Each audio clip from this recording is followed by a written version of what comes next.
Summon Sign is brought to you by you. If you want to learn how to support our show, go to patreon.com/laststandmedia.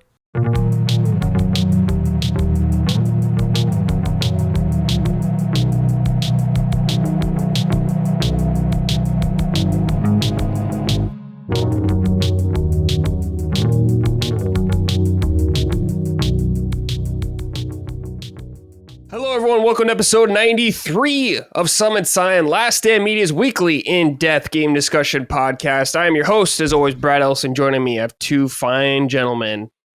First, we're going to start with Mr. Colin Moriarty. Colin, how are you today?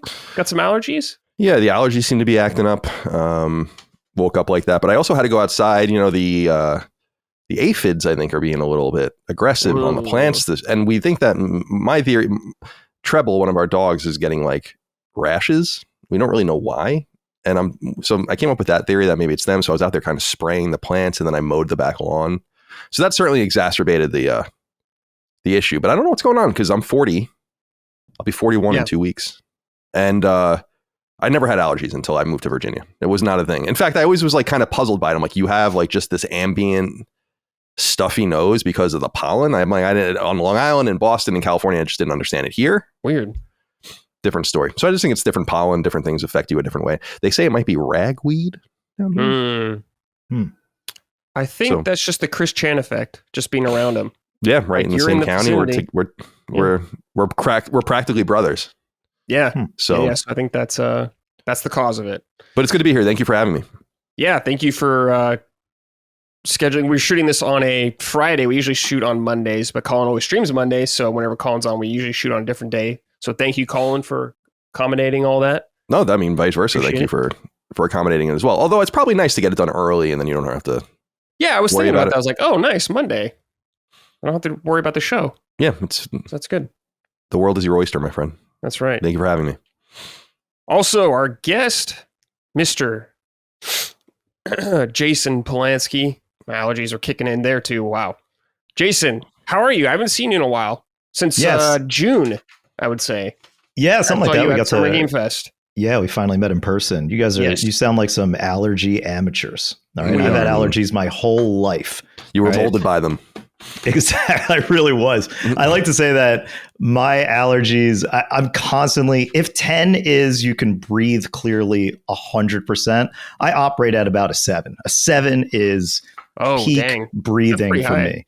Yeah. Do you have any allergies like to things or like, can you not eat anything? Not that I'm aware of. No. Buspirone was the first thing I ever encountered that I couldn't take. That like made me sick. So that's it. Yeah. Thankfully. I know what it's like though. My mom is allergic to many, many things. Over time, she's been allergic to like yeast, all this kind of crazy shit. It's like, wow. Yeah. So I'm allergic to ibuprofen. Oh, interesting. Whoa. Yeah. Found that out as a kid after taking some Motrin. My eyes like swelled up. They became huge. And interesting. You know, I was trying to tell my mom, like, take a picture. And she's just like, we got to take you to the hospital. I was like, okay, fine. But they do this test. So I finally went to an allergist and they did this test where I laid on my back and they put all of these spikes on my back to see which ones swell up. And that was more to see what in nature you're allergic to. Literally everything swelled up with the exception of elm trees. Elm trees. Oh. Yeah. And that might just not poke the skin. So who knows? But yeah, I'm allergic to everything. And this is kind of my life. You're an unnatural being. Yeah. Although I stopped taking medicines or anything like that, unless I'm around my dad's dog. He's got a German short-haired pointer. And that triggers my allergies like nothing else. Interesting. They say Boston Terriers are pretty good for allergies, but I think that's kind of in the eye of the beholder. The short hair, they don't really shed and all the rest. I feel for you, man. Because I've known people like you and I dodged it. I don't know what it is. I don't think any of my siblings really have allergies either. Yeah. But you talk about allergies, like how things change. It was only probably within the last 7 or 8 years that I developed like a mild avocado. I don't know why I said it like that. Avocado allergy. Oh, that sucks. I love avocado. Me too. Yeah, love guac. Great. And it's showing up in everything. They just slip that stuff in there. So that kind of sucks. Just take an avocado. Well, you can't anymore. No, I mean, guac is good, but you take an avocado, you just split it down the middle, and you open it. Just salt and pepper. Use a spoon. Yeah, that is good. Right out of the shell. Oh, it's so good. It is good. What a wonderful. Well, thanks for having me. It's good to be back here. Good to see you. It was really nice to meet you at Summer Game Fest. That was a lot of fun. Oh, good. You guys have to meet each other. That's cool. Thanks for taking the time. And Dustin. Got to meet Dustin in person. Brad is not that tall. I don't know why Micah keeps saying Brad is so freakishly tall. He's I'm 6'2", short. I think. Yes, yeah, fine. I am. Whatever. I'm 6 feet. I mean, it's not like I'm like I think I'm a little above average. Yeah. But my dad's 6'3". She never really goes on about how tall my dad is. You know? I don't know. You know, Micah, she just gets in her little bits, her little moods. Yeah. And goes in. I know her. I know. Yeah, you know better than anybody. I'm well aware. Yeah. You're talking about your dogs earlier, Colin. We need to see those dogs on camera more. Yeah. I need to see those pups more. It's funny because when I first moved here, Rush was on, and I got Rush. Rush was on camera all the time because we were always together, but Treble's so small, she can't really get up the stairs and down the stairs safely. So we feel bad splitting them up. And so we've kind of just forced Rush to stay downstairs, which is a bummer for him because he used to like hang out in Micah's room and like look out the window and do all that kind of stuff. We've basically ruined his life in order to accompany this other smaller Boston Terrier that can't quite move as well. But yeah, it would be nice to have them on. I mean, I love, they're up our ass. Like what's funny is like, this is kind of unusual because like off camera, they are up our ass. Like Rush just sits with me all night when I play games up until like 4 or 5 in the morning, you know, so they're missed, but I need a little space from them too, you know? No, of course. Do they sleep on the bed? Mm-hmm. Okay. Yeah. They sleep under the covers. Okay. Yeah. They burrow. Boston's like to burrow. So they just go and usually even pop their heads under like the other side of the covers. So that's awesome. Yeah. All right. Yeah. Hey, everybody. Before we end the show, if you want to support us, go to patreon.com/laststandmedia. You can get early ad-free access to all of our shows, including, of course, Sacred Symbols. You all know that. If you want to write into all of our shows, you can also do that by being a patron. We post threads for all of our shows. I post threads for this show every Saturday, usually. So keep an eye out there. Colin, you do what, Wednesdays? Wednesday at 3, and I delete them Thursdays at noon or so. Yes, you're very efficient about that. I just like a clean news feed. You know what I mean? No, I get it. Get rid of this clutter, this nonsense. I get it. I get it. By the way, do we have a document for this show? Should I be? Yes, I will send it to you, gentlemen, right now. There you go. There we go. Nice.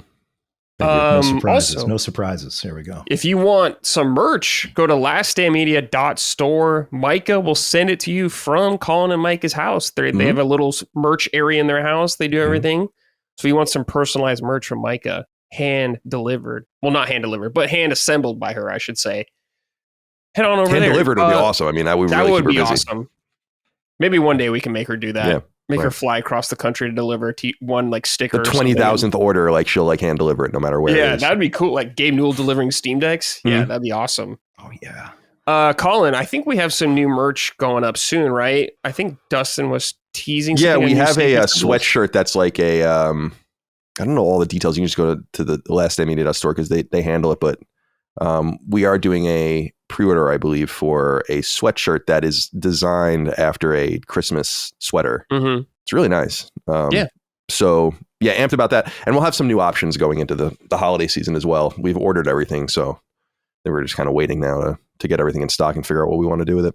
So yeah. Keep an eye out, laststandmedia.store. Your merch purchases are very much appreciated. Yeah, very much so. You got games up there still, right? Oh yeah, we have plenty of copies of Hyperoxia left. We probably sold 3/4 of them, something like that. Nice. So good. I'm not super worried about it because they don't really take up any room, and I feel like they'll just sell ambiently over time. Yeah. But we're not going to do a 2,000 game run again. Right. When we did the 1,000 run, everyone fucking yelled at me, and was like, "It's so long, I wanted one." And then like we did and then we sold we did a 2,000, and then we sell 1,500. Yeah. Thanks, guys. Appreciate that. By the way, it's like our best physical version we've ever done for either at East Asia Soft or on our own. It's like it's really, really good. Like Dagan did a really exceptional job on it. It looks like an authentic NES game. Can we get a Dagan update, Colin? Have you spoken to him at all or anything? What's going on? Here and there. Like I haven't actually spoken to him too much. I am going to see him on Long Island next week because I have to go home for my dad's 75th birthday party. It's like kind of like a family reunion sort of thing. Yeah.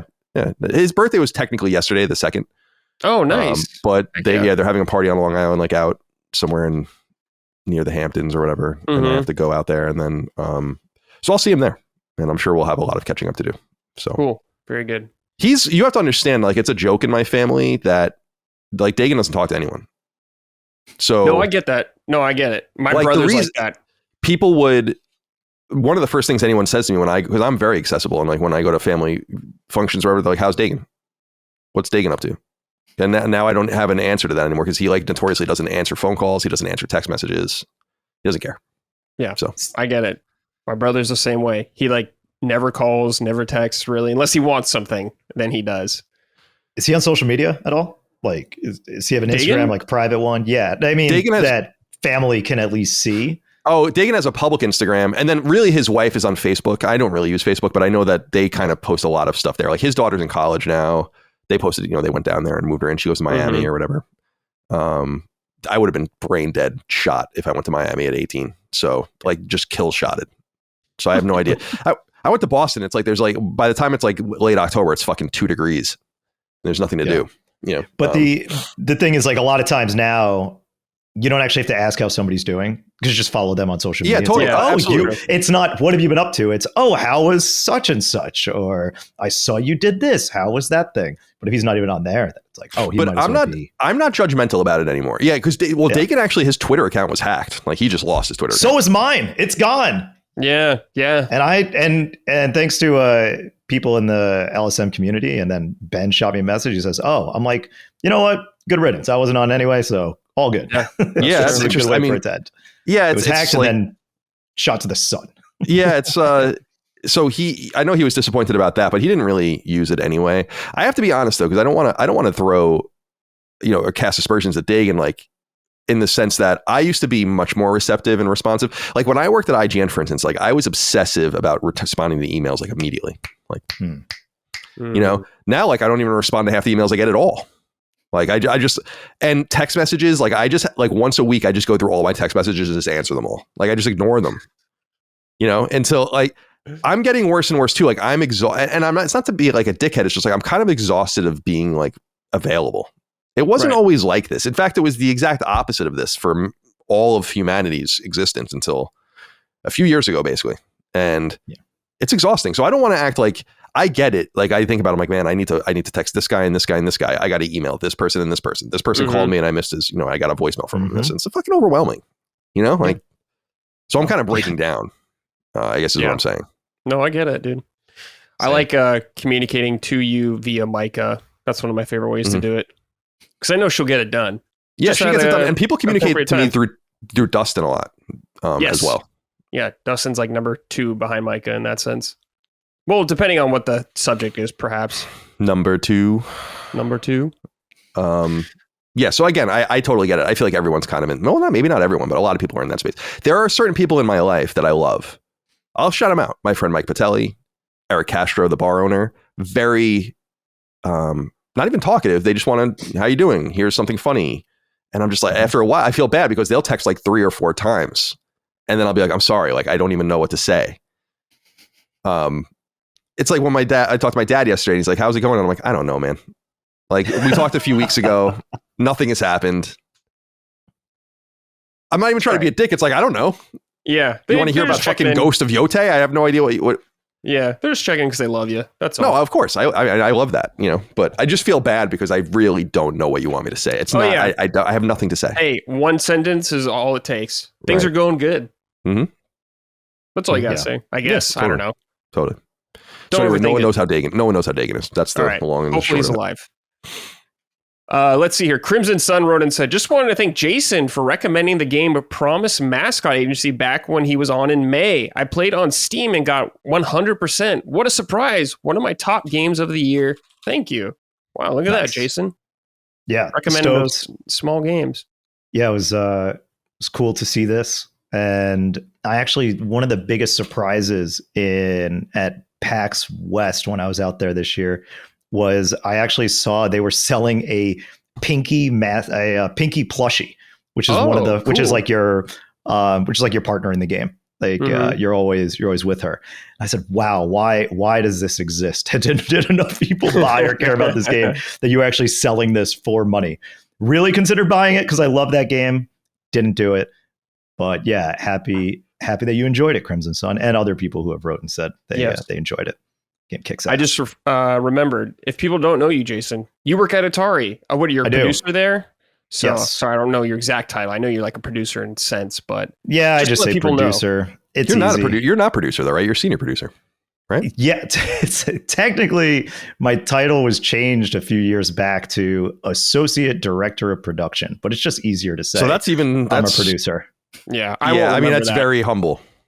Yeah, it's just easier that way. It's like, well, I understand. yeah, it's like, what do you do? Well, I'm a producer of games and that kind of stuff, and there's some other things as well. But when I was first hired, my title was senior producer, and there was 3 other producers, and they were all senior producers. Yeah. So at that point, I was like, I'm just a producer. That's fine. Just producer. I totally get it. Yeah. It's like when IGN had we had 5 editors in chief at one time because each vertical had their own editor in chief. It was completely really? That's fucking crazy. stupid. Yeah. Yeah. That is crazy. Yeah. Let's see here. Future. Yeah. You're just going to be producer. Sorry, I'll never remember your true title. That's okay. Future Millionaire wrote and said, well, Brad, I hope you're happy. After being refunded multiple times on Game Pass after beating a new release, Xbox has finally decided they've had enough of your shenanigans and raised game price Ultimate from $20 a month to $30 a month. For shame, Bradley, for shame. I regret nothing. I don't regret it whatsoever. Wow. Hey, man, I cancel that sub. They ask me immediately. I don't go digging for anything. I don't try to work the system. They just ask me straight up, do you want your money back? I'm like, sure. Very, very generous.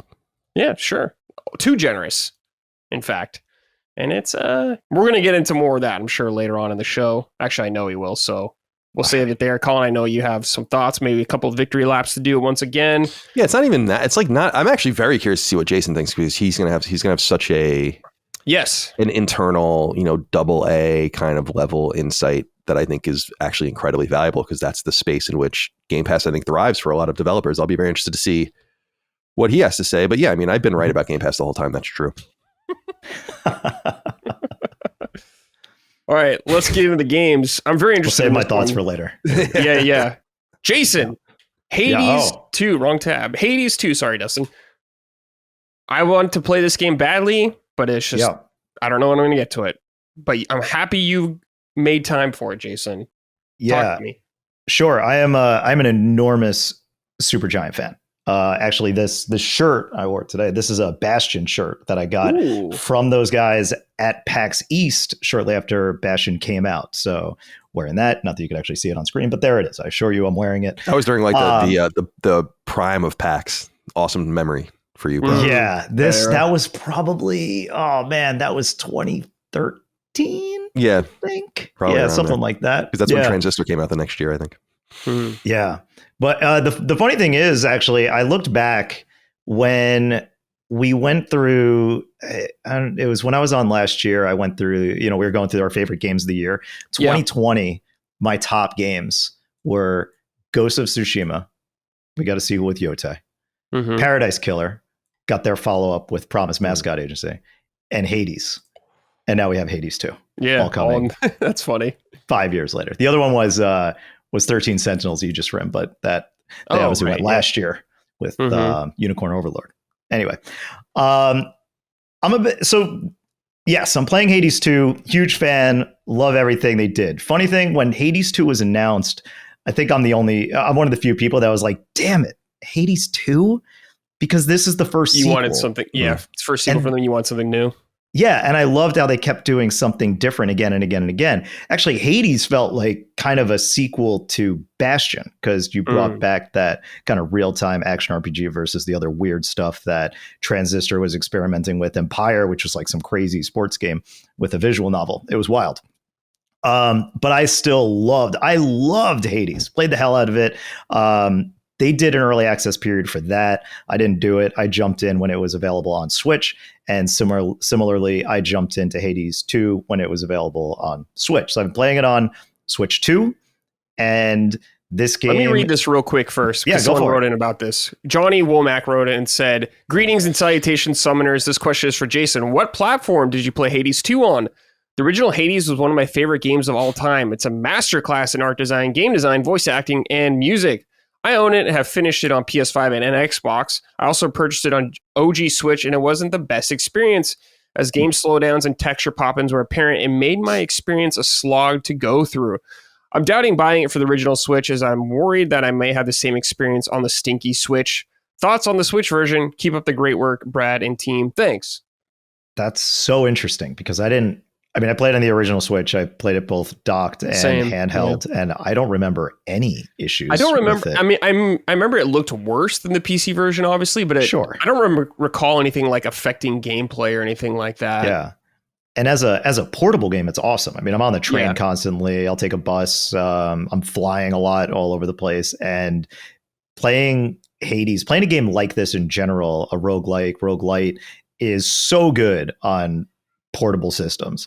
Like, what was it? Rogue Legacy on Vita. I love Rogue Legacy. Yeah, that's an awesome game.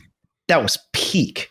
And then Rogue Legacy 2, played that on Switch. There's a few others that have fit the same mold. I'm more comfortable playing these kind of games portably because, like, do a run, maybe do a little stuff to unlock, grind. I'll get into that in a bit later. And then you just move on with your day, and then you give it another shot on the way home, right? So Switch says I played over 10 hours. I've done 21 runs, or as they call it, nights in this game. If you're not familiar with Hades 2, it's the sequel to Hades. It's really a combat action game, top-down, isometric, I suppose, beautifully hand-drawn. And it's a roguelite. So roguelite, emphasis on the light, because there is so much stuff. The original, you had your ability to constantly upgrade yourself between runs, and this one gives you that same ability to have persistent upgrades. But this one, they just keep piling it on more and more and more and more. Also, contextualize the story. This takes place many years, an unknown amount of time after the original Hades. So in the original, you played as Zagreus, was the son of Hades. Here you play as Melinoe, I believe is how you pronounce it, who is the daughter of Hades. And this takes place a bit far into the future. So in the hub world, the Crossroads, you talk to all these NPCs. They're all completely new characters. And they're all great, really well written. The art is beautiful. I mean, that is a staple of a Supergiant game. I mean, I kind of listed this out. 3 core things of a Supergiant game: beautiful art, music by Darren Korb, and Logan Cunningham VO. These are the essentials. Logan Cunningham, I mean, from the moment he started voicing in Bastion and started talking in Transistor, it's like, oh yeah, this guy's got the stuff. And he voices many characters in this. So it's a vibe. The idea of a Supergiant game is definitely a vibe. So you have your run. There are 4 different regions in this run. There's also, in addition, there is a second run that you can do. So there's 2 paths that you can take from the Crossroads. And I don't think I necessarily want to say what the second one is. I don't know what's a spoiler, what's not. I don't know who's going to be sensitive about what. I've done that once because I'm still trying to get through the original. Similar to the original structure, there's 4 regions, 4 bosses. I've made it to the 4th boss once. I've made it to the 4th region twice. The 3rd boss is just very difficult to me. Hell, the 2nd boss is a pain in the ass.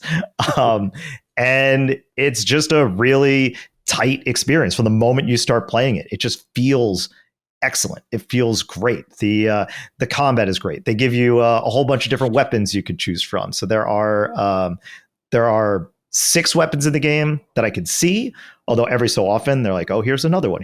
But I think there's only 6. I've unlocked 5 of them. I'm missing the black coat. Don't know what that is. You start with the spear, but then you quickly start unlocking other ones, which you get from resources that you obtain in each run. My favorites, I don't know. The question isn't here, but I was like perusing the questions as they were coming in. Someone was asking, what's your favorite weapon? There's this one called the Moonstone Axe, which is really heavy and weighty and does a ton of damage. That one was a lot of fun. The first time I used it, I've used that on 2 runs so far, but was really enjoying it. The Sister Blades, which are a lot of quick hitting attacks, and you can then do backstab damage as well. So you have your primary attack, you have your secondary attack. They also added this new ability for a cast. I don't remember that being in the first game.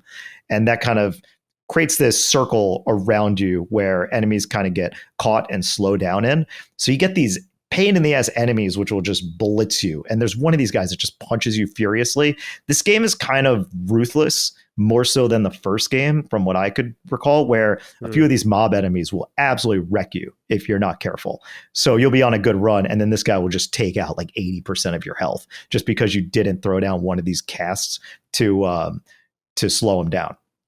My least favorite weapon is this thing called the Argent Skull, which you launch these skulls, and if you don't go to them to pick them up, they just sit there unless you wait a certain period of time, and that's not very fun. But who knows? Before you go on each run, they kind of highlight one of these things. This happened in the original as well, where a weapon will be charmed to a certain extent. I don't know the language they use. But basically that means that every time you go into a new area, you get some money. So I just choose the one that's charmed, so I don't get locked into using one. I'm not, they are different. They feel different, but after going through a few rooms, you get a feel pretty quickly, or at least I do.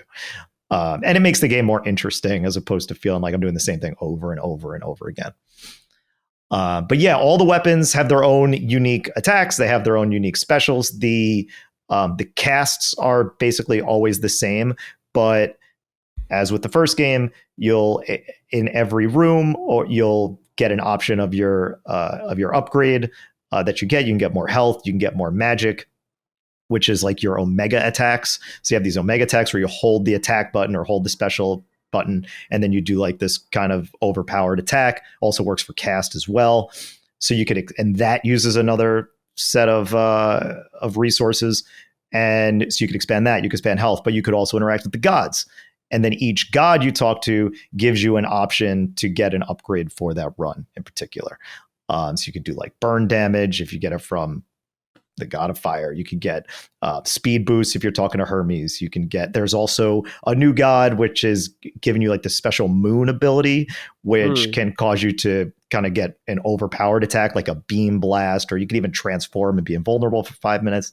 That one sounds a lot better than it does. I feel like it sucks. It just feels shitty when I use it. That was like the one thing I used. I'm like, this doesn't feel great. I like the beam. There's another one that just shoots like this big blast in a radius. But those are pretty cool. And then if you get more of those, you can upgrade it along a run. Hades 2, if you're familiar with Hades 1, it's more Hades. And then they just kept adding things more and more and more and more and more, to the point where, like I said, I put in 10 hours into this game. It's probably closer to 15. And I just unlocked this new thing called Chaos Trials. And I was like, what is this? And then I started this run, and that gives me another resource that I could unlock, a resource that I didn't know existed until I unlocked these things. I was like, great. And you start a run with certain parameters that have heightened difficulty or other use cases, and then you can unlock this other resource. And that I didn't know about until 15 hours in. You have the other new things.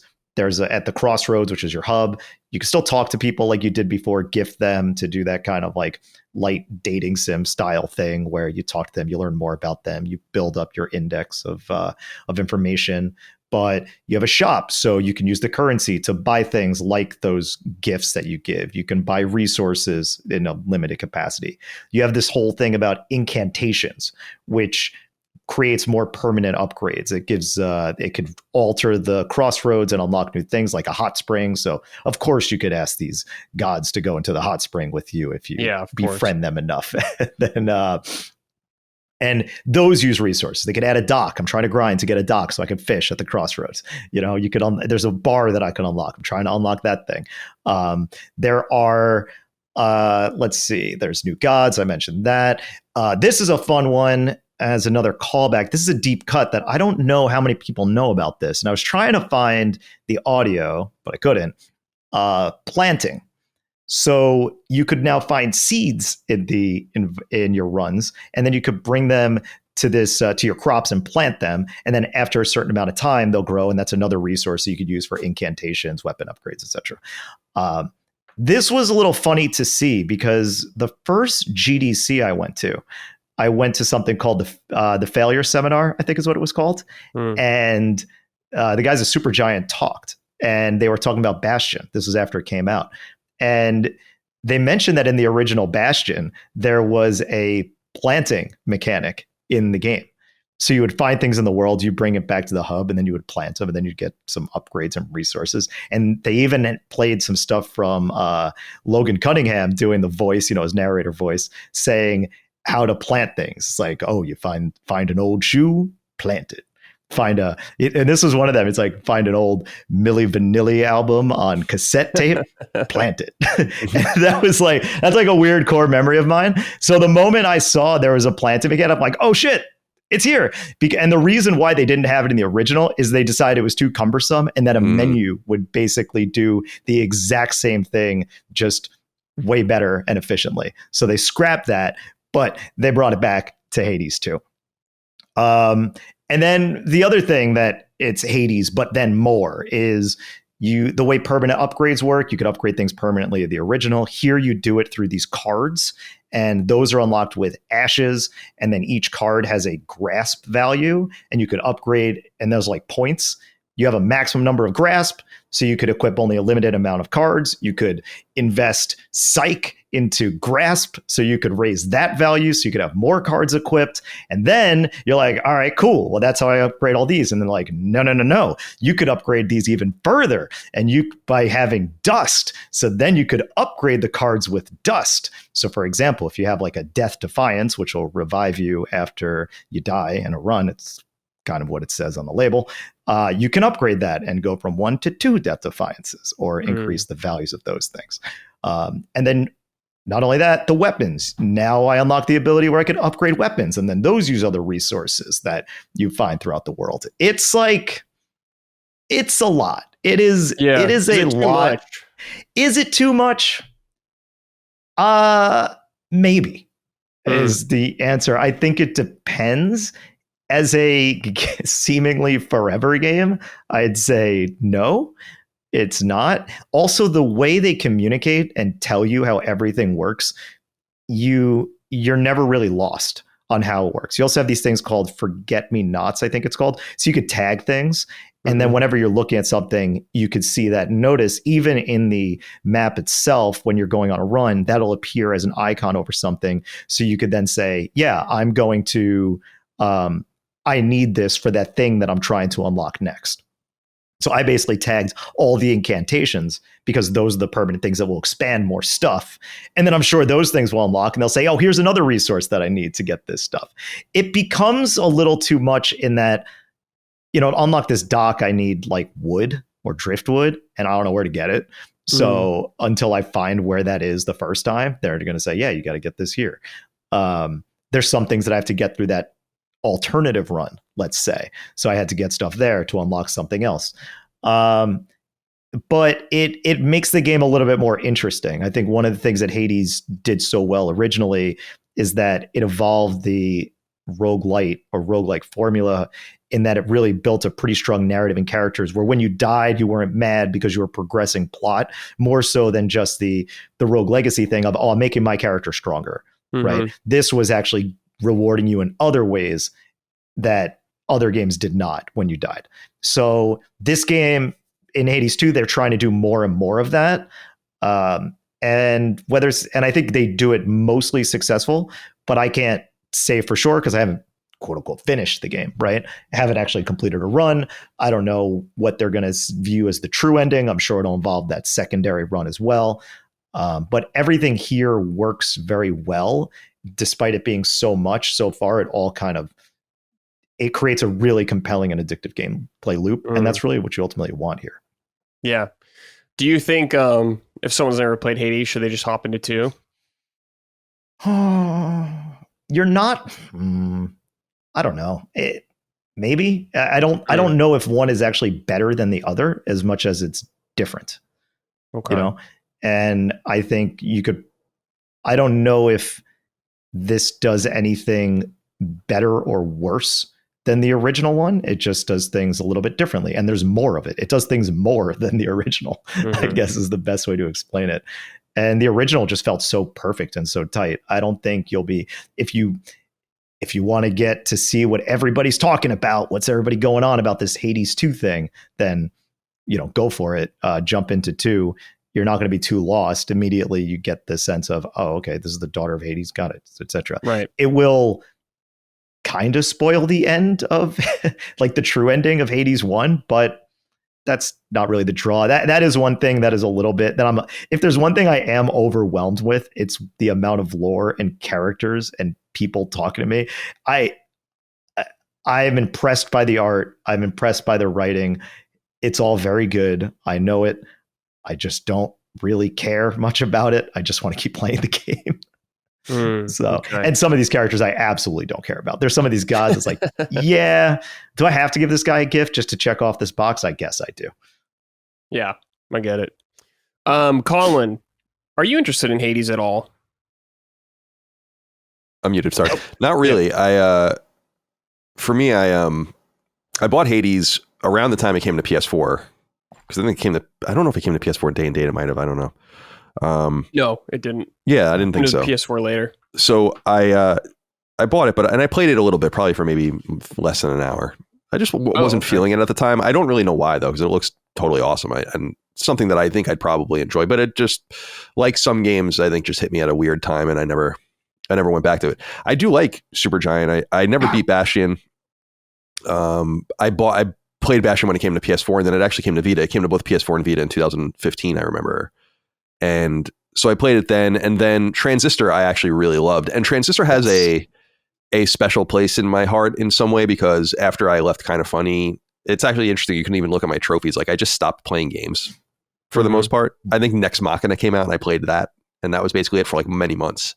And then I just kind of came back and I played Final Fantasy VII and like the original one. And I played Transistor. And yeah, so that kind of got me back into the swing of things in that fall of 2017-ish area. And I really, really liked it a lot. And then I never... Pyre I did buy and I played, but I didn't really understand it. And again, it was just hitting me at like a weird time. And then, yeah, I never went further than that. But they're an interesting studio. I'm pretty sure, I can't remember the guy's name, but the writer, I think there, and the creative lead was like the editor-in-chief of GameSpot. Yeah, Greg Kasavin. Kasavin, right. Yeah. Which is always interesting. Yeah. Other than maybe, what's the screenwriter for, Gary Whitta. Other than him, Kasavin might be the most famous, or at least successful person that crossover from media to game development. Yeah. Well, actually, a lot of Digital Eclipse, those guys, they're also a bunch of former games writers. This Kotaku guys. We're gonna get into that. We're gonna get into that. Oh, okay. Because I have something for when we get to keep it up. We're gonna talk a little bit about. But yeah, a bunch of those guys actually have a history in games media. Yeah, Digital Eclipse is the studio that did they do Mega Man Legacy Collection? Yeah. Mm-hmm. So I dealt with them at one point because there's the Moriarty challenge in the 3DS version of Mega Man Legacy Collection that I designed. And it was supposed to be in the core version of the game too, but I was too late. I didn't do it quickly enough.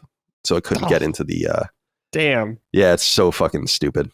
Yeah, it's called Moriarty's Test, I think. That's funny. That's really funny. Which was really cool because I loved that whole aspect of that game where it like the specially made stages that kind of just stitch things together in this randomized way with just triggers, I guess. Mm-hmm. It was super cool. So yeah, but we'll talk about Atari later. Oh, okay.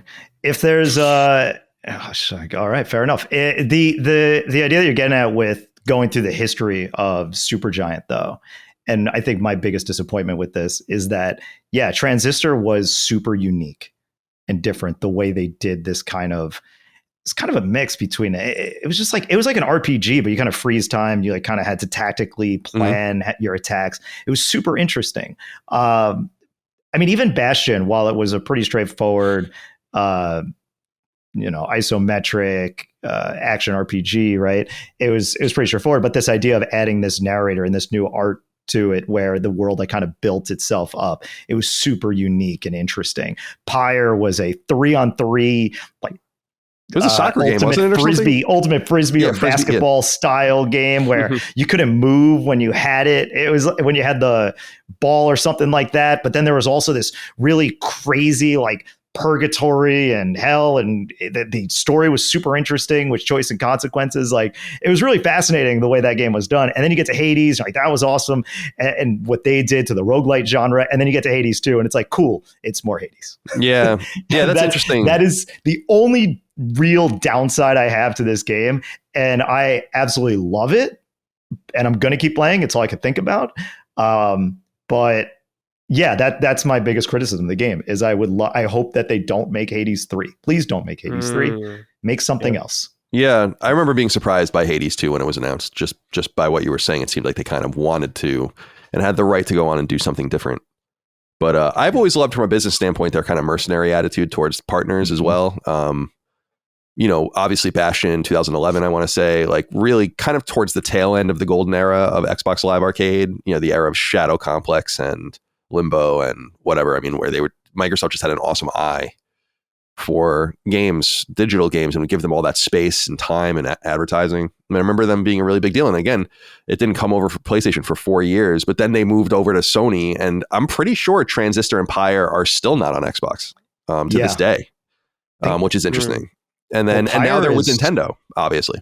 So yeah, I don't think Pyre ever released on anything except for PC and PS4. Like never even made it to Switch, which is interesting. Yeah, it is. And then they moved over to now Nintendo, where I think that's awesome. Like get your work, play all the sides against each other. I would do the same thing in a powerful indie position like that. Yeah. They've earned it. Those games all kick ass. I think they are officially 5 for 5. All right, Colin, let's talk about Hot Shots Golf. Let me read this real quick from Sweet Jones, just in case you cover it. Sure. Howdy, Summoners. I wanted to ask Colin how his Hot Shots experience has been since the last patch. I got about 30 hours in the game on PS5 Pro, and before the patch, I had no issues. Since the patch, I now get frame drops and stutters. One time, my ball dropped through the environment. I had none of this before. Thank you for your attention to this matter. So I haven't played in probably 10 days now, but I played the game pretty much every day from when it launched until, so probably for almost a month, I would say. And it's weird because I'm not an Everybody's Golf or Hot Shots Golf fan, really. I have experience with the games. I think the last one I really messed with any depth was the Vita launch game. So that was back in 2011/2012, depending on if you were, and I was playing the Japanese version. I remember because I couldn't read it. You were just kind of just moving and playing through it. But I'm a video game golf fan, and specifically I like Mario Golf. And so when Everybody's Golf, the original Camelot Everybody's Golf, which is so weird that they made the original one, because everyone looks at Clap Hands and it's like, yeah, Clap Hands started with the second one and they did a really great job, but it's actually like the Mario sports team that did the original one. And you can tell, I mean, these are in some way facsimiles of each other. And I was really into Mario Golf on N64, and I often bring up the GameCube one, Toadstool Tour, which I think came out in 2003, which was so also good. Awesome. And me and my friends just loved those games. We just it was just something about those games. We unlocked the characters and we loved it. But I'm not into the more serious golf games. So I'm not going to, and I don't play golf. Although I've been saying recently that I really want to start playing golf. I like the game of golf. I just never really tried to see what I was made of in any real way. But I picked this game up. I think part of it out of curiosity. This is the third Bandai Namco Sony licensed game. Just different kind of thing that they're doing. Freedom Wars and Patapon as well. And it's the first game Clap Hands didn't do. Clap Hands is now doing their own series, which is like, what is it? Like Easy Come, Easy Golf or something like that? Yeah, something weird like that. I'll look it up. It was called Easy Come, Easy Golf on Switch, but it was called Clap Hands Golf in its first release on Apple Arcade. Oh, okay. Yeah. Oh. And Easy Come, Easy Golf's a great name, but it's silly. Yeah.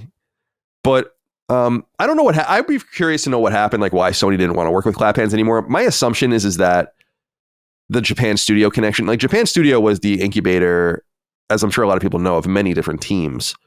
And Clap Hands still exists, as do others outside of that ecosystem, but it just might not be as alluring, or there might not be as much control, or the money might not make sense, or maybe something bad happened. Who the hell knows? I mean, I don't want to, throw it out there, but it's strange because Clap Hands has done the games since Everybody's Golf 2, which was a PS1 game. 1999.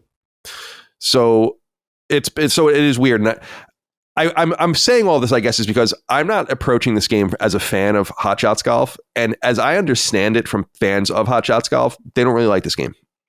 And I think like Dustin went into some of it on Sacred Symbols about like the lack of character creator and just kind of a different sort of feel. And it feels like a different team made it.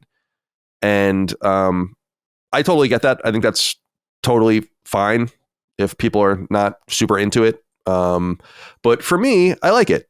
I think it's good. It's charming. I think the biggest thing about it, though, I've played probably, I should have looked before I came up, somewhere between 30 and 40 hours, I would say. Oh, okay. So a lot of it on Portal, and just, pardon the pun, chipping away at it.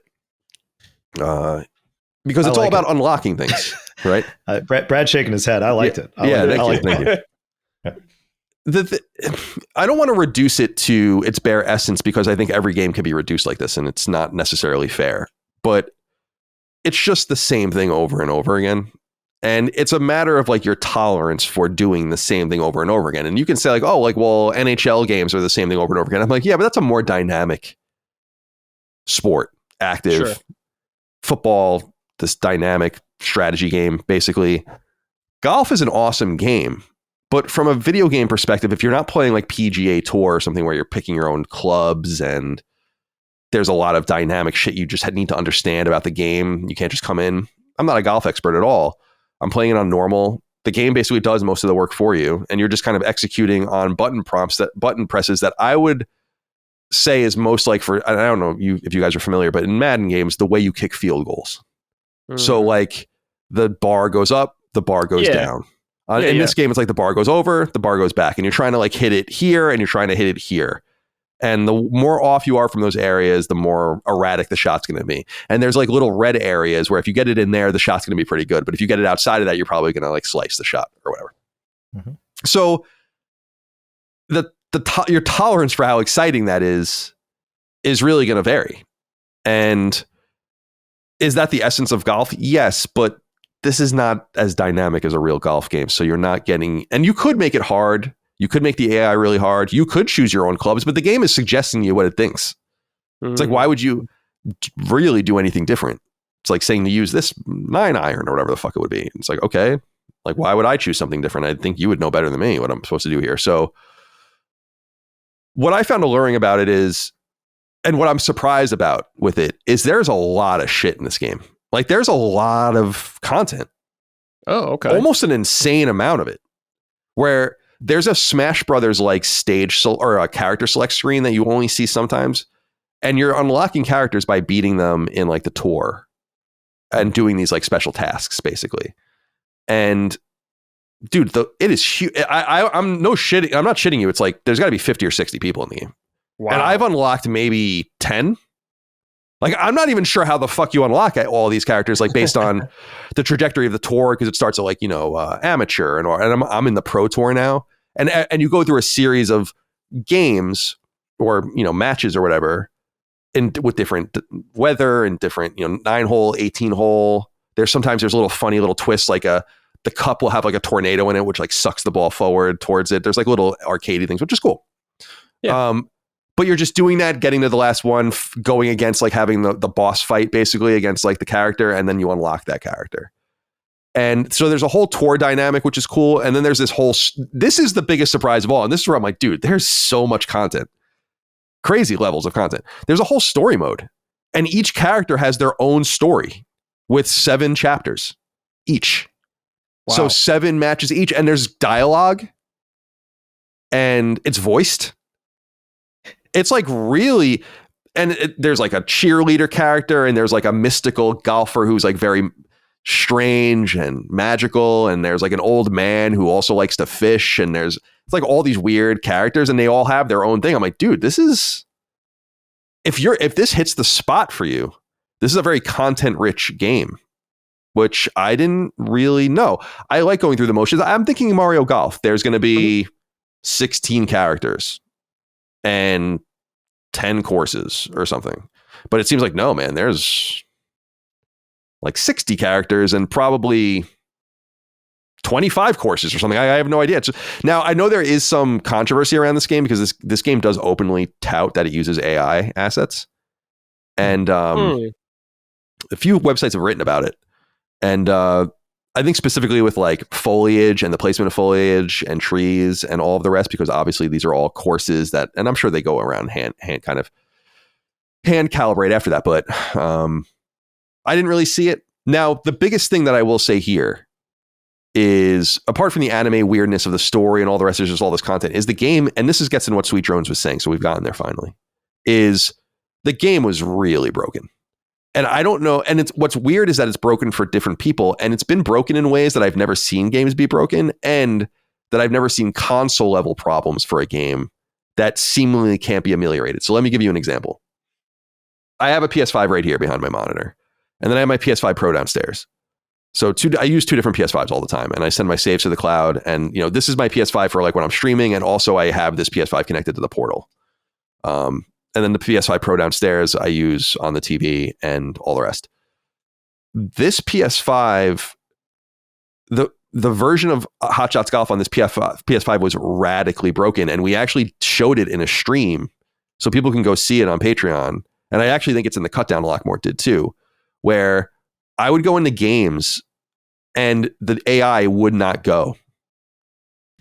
Like you would take your turn in the AI no matter what mode you're in, no matter what course you're on, who you're playing against, whatever the rule set, they just wouldn't go. And this just happened over and over and over again. And we showed it on the stream. It's so strange. So I ended up formatting. So I deleted the game, right? And I re-downloaded it, and it still did it. So then I formatted the PS5, and then I re-downloaded the game, and it still did it. Now, what makes this weird is that the PS5 Pro downstairs had no such problems at all. And people were saying like, maybe it's the save. And I'm like, it can't be, because I'm using the same save. So this game was radically and strangely broken. And I was also saying that if you read about it, people have encountered really weird shit. Like he was saying, things dropping through the environments, whatever. What I was encountering, the strange shit was the game just giving you random scores. Like no matter what you did. And I was saying one of the rarest, and this is what pissed me off actually is, and why I even talked about it, was one of the rarest trophies in the game, if not the rarest trophy, is to get an albatross, which I think is 4 under on a 6 par hole, right? So like something that doesn't really even happen, because it's usually 3, 4, 5. So this is like the dynamic cartoonishness or whatever, right? And so like you get eagles, and obviously you're going to get, birdies and all of the rest, but there's this albatross style shot. And I didn't really even know what it was. And then there's a hole in one. And the hole in one trophy is actually more common, because it's actually more common to play on all these different, you're playing on a par 3 hole, you're going to get a hole in one. It's like whatever. It just gave me the trophy and said I got an albatross on like a par 4 or something. And I'm like, dude, that's so weird. And then I was reading about it, and even people were writing into the show being like, yeah, dude, it was just giving me like random trophies, giving me random scores, telling me that the ball was out of bounds when it wasn't. Like strange shit. So I got it. It seems like they've been patching it a lot, and the patches are huge. So I assume it's probably fixed now, maybe. But I have to throw out there that was like a real thing that was happening. And I am so glad we got it on video, because it sounds almost unbelievable what I'm saying. And I showed everyone. I'm like, look, like, and the albatross trophy was funny too, because I was like, look, I don't even have any courses where I could possibly get this trophy. That's the weird part about it. And now I have the rarest trophy in the game, and it kind of sucks. And I'm like, I don't want that. Yeah. An albatross would typically be given on an approach. If you basically sink a hole on an approach shot in a par 5. Oh, par 5. Okay, par 5. Yeah. That would typically be what would happen, because getting a hole in one is impossible on par 5. Right. That's what it is. Par 5. Right. Yeah. But in eagle, you would typically one putt. I used to play golf. Oh, okay. My clubs are back there somewhere. Once I started playing hockey again, I basically gave up on. Yeah, so you understand. That's what I'm saying. Yeah, so it's not even, it wasn't even the cartoon. But that's what's funny about an albatross on a par 4 would just be a hole in one. Right. So yeah, that's what, and it wasn't. I mean, and that'd be even weirder. It's funny because the strata of characters, like you start with like this. It seems like maybe the main character of the game is like this like blonde cheerleader character who like falls in love with golf and like wants to prove herself as like a golf player. But then like you start unlocking these better players, and then they have much more strength and direction and control and all of the rest. And then you really are starting to just destroy these AI controlled earlier unlocked characters. So I can see the trajectory of where it's going, where something like what you're describing would be possible, but I am nowhere near unlocking such a thing. And so for me, I'm like, yeah, that was a bummer. And it's just one of those things I have to throw out there, because it seems like it's different for everybody. And PS5 seems we've lamented this for many years, and I'm not technical at all. It's like, it just seems like that there's something about the PS5 where people have very unique issues that other people can't replicate. Whether it was I had problems with Alan Wake, I had problems with Silent Hill, I had problems with like all these different things that other people didn't. Ben famously, like Returnal just wouldn't work on his machine no matter what. To the point where Sony got involved and I think like replaced it. Like it's like I've never heard of those kinds of things happening before. And this is another one of those examples where like it was catastrophically broken for me, and then other people are like, it's fine. So I don't know. So that's Everybody's Golf. What the fuck is it called? Everybody's Golf Hot Shots.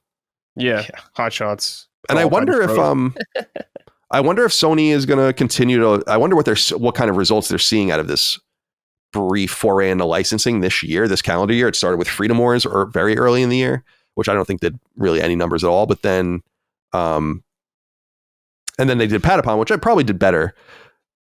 I know that in Japan, Hot Shots Golf, just because or Everybody's Golf Hot Shots, that they track the data so openly there, it's sold way better on Switch. Yeah, I believe it. I think most things will just sell better on Switch in Japan in general. Yeah. I was contemplating getting it. I would love to play this game. I actually am a big Hot Shots fan. I mean, I shouldn't say that. I've gotten highly addicted to various Hot Shots golf games, PSP, Vita.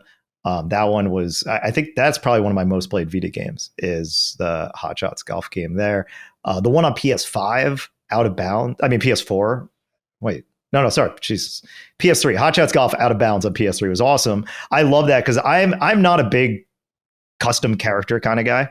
So that one, they just gave you the characters, then you had the clubs to choose. And I was like, this is great. And they also had the new shot mechanic where it wasn't it was still the same 3-tap where you had the bar, you go to one side, exactly what you described.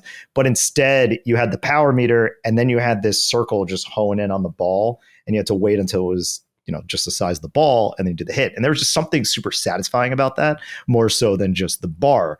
And then any game, I think the Vita had that version too. So then any time it didn't have it, I was like, well, that kind of sucks. So I played the hell out of Easy Come, Easy Golf on the Switch.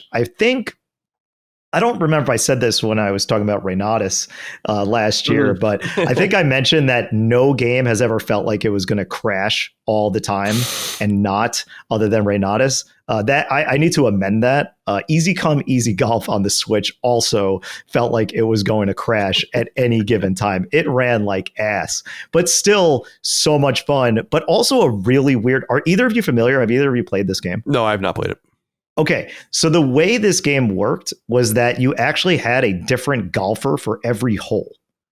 That's the twist to this game. It wasn't so much that you had one golfer and then you chose your clubs. No, it's like you actually had a whole roster of characters for any given round of golf. It was super weird, but it's a really addictive loop. And even though it is repetitive just by nature of golf, it's still a lot of fun. It's great for handheld play and portable play. Listen to a podcast, play some rounds of golf. And I actually do love their style of the rising shots, like where if you hit the pin, it kind of like rises up and then falls down. You can have it like catch on fire with this extreme backspin and go back. Like that was always quintessential Hot Shots golf. And it's funny you say it's not realistic. I remember playing a Tiger Woods game and they said, yeah, you could put spin on the ball after you shoot it. I was like, that's crazy. Why would they let you do that in a Tiger Woods game? You can't do that in Hot Shots golf. So like, this is more realistic than Tiger Woods. Yeah, you would know way better than me. I always, well, not even assumed because I knew quite a few people that played like the old PGA games and even, doesn't Atari own Golden Tee? We don't own it. I think we licensed it, but Digital Eclipse put out the collection. Because I saw that as well. Yeah. And I'm like, I always just assumed that those games were just not even assumed again, because I've seen people play those games just way more serious. This seemed like it was really like the NBA Street of golf or whatever. Yeah, it definitely is cartoony over the top. And to be clear, that might have been the only Tiger Woods game that did that. I've not played many of them. But yeah, that Tiger Hot Shots has always had a spot in my heart. I love this series. It's really good. And it was I was really bummed out to hear how poorly it ran on Switch. It apparently runs awful on Switch. And I'm hoping for a Switch 2 patch or something then I'll jump in. But for now, I think I'm good. Wait it out. Yeah. Exactly. All right. Very interesting. about Hot Shots. I had no idea it was that broken. Yeah, it's strange. It's strange. And you could read about it. It's funny. There's like funny little anecdotes and I'm sure videos around. I'm sure there's of it great breaking for a videos lot of of people. that. All right. Next game is what I've been playing a little bit. I've only gotten to play a couple hours of this so far, but this is an all-time classic. Colin, I know you're familiar with this. Jason, I don't know actually your history with this, which is Final Fantasy Tactics, the Ivalice Chronicles. So this is the second re-release. Is that how it's said? Ivalice?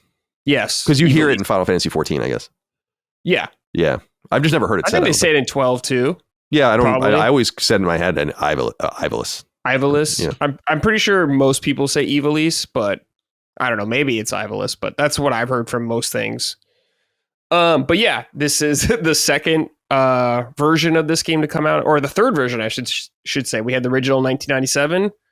Then we had the PSP one. I forgot which year that was. The War of the Lions edition, which added a bunch of cool stuff like cutscenes and a couple new jobs like the Dark Knight and the Onion Knight. But now we're getting this version of the game, which is interesting. It's based off more on the original version of the game. It does have the retranslation. It's patched, though, not like the original 1997 one. If you ever played that, you can probably remember some of the translation was a bit iffy. But this one has the newer translation. It does not have some War of the Lions content like those two new jobs. Balthier is also not in the game like he was in that version, so he's not there. But the other character, if you're familiar with the original, who is in another Final Fantasy game, is in there, of course, still. But they have voice acting now for every character, which is fantastic. And the voice acting sounds really good, really helps sell the tone of the story. Because if people haven't played, Final Fantasy Tactics is a very dark game. It's a very dark storyline. Very 16 in a way, Colin. You'd probably agree with like warring factions and all this kind of stuff. Political drama going on there. Really great game. And really cool narrative. I really like the main character, Ramza, and all the other characters in there are awesome. I only got to play, like I said, a couple hours, but this fucking rules still, man. This is an easy must play, in my opinion. Because Final Fantasy Tactics is the game that got me kind of into grid-based tactics games back in the late 90s. And I still think this is like one of the shining examples of that. The new visuals they've added look really good. They translate really well when you're actually playing it on screen, like your actual monitor and all that kind of stuff. Because when I saw it, I was like, oh, it looks good. But I kind of, if you saw Tactics Ogre Reborn, like Colin, I know you played that. It has like a little more smoothing effect. I think it looks maybe a little bit better here. I think it just translates something about it. I don't know. Maybe they just perfected it a bit more. So that looks really awesome. They redid a lot of the menus and stuff like that. And the UI is way more clean, way more streamlined, way easier to understand and stuff like that. In combat, things are much clearer, which is great because a lot of stuff kind of got buried in menus in the original game and it was just not super intuitive. Way better here in that sense. Way less confusing. Another cool thing is that they added the original version of the game, the PS1 version. So if you are more partial to that, you can play that version as well. There's no voice acting or anything in it though. Also, that version does not have trophies at all. So if you are into trophies and you want to play the original and get trophies for that, you're out of luck. It's only for the new version of the game. Also, I believe you cannot bounce back and forth with like saves. Like if you have a save in one version, you cannot just hop into the other version and start off where you were before. I think you have to reboot it separately. So keep that in mind as well. But I'd recommend playing the new version. And man, this game just has one of the dopest job systems ever in gaming, I'd say. It takes like that Final Fantasy V job system that I loved personally so much. And they just throw it up. They just like mix it up crazy. Like I'm already finding myself grinding and wanting to chase those stats and getting those unlocking like new abilities. Like that carrot on the stick is constantly there.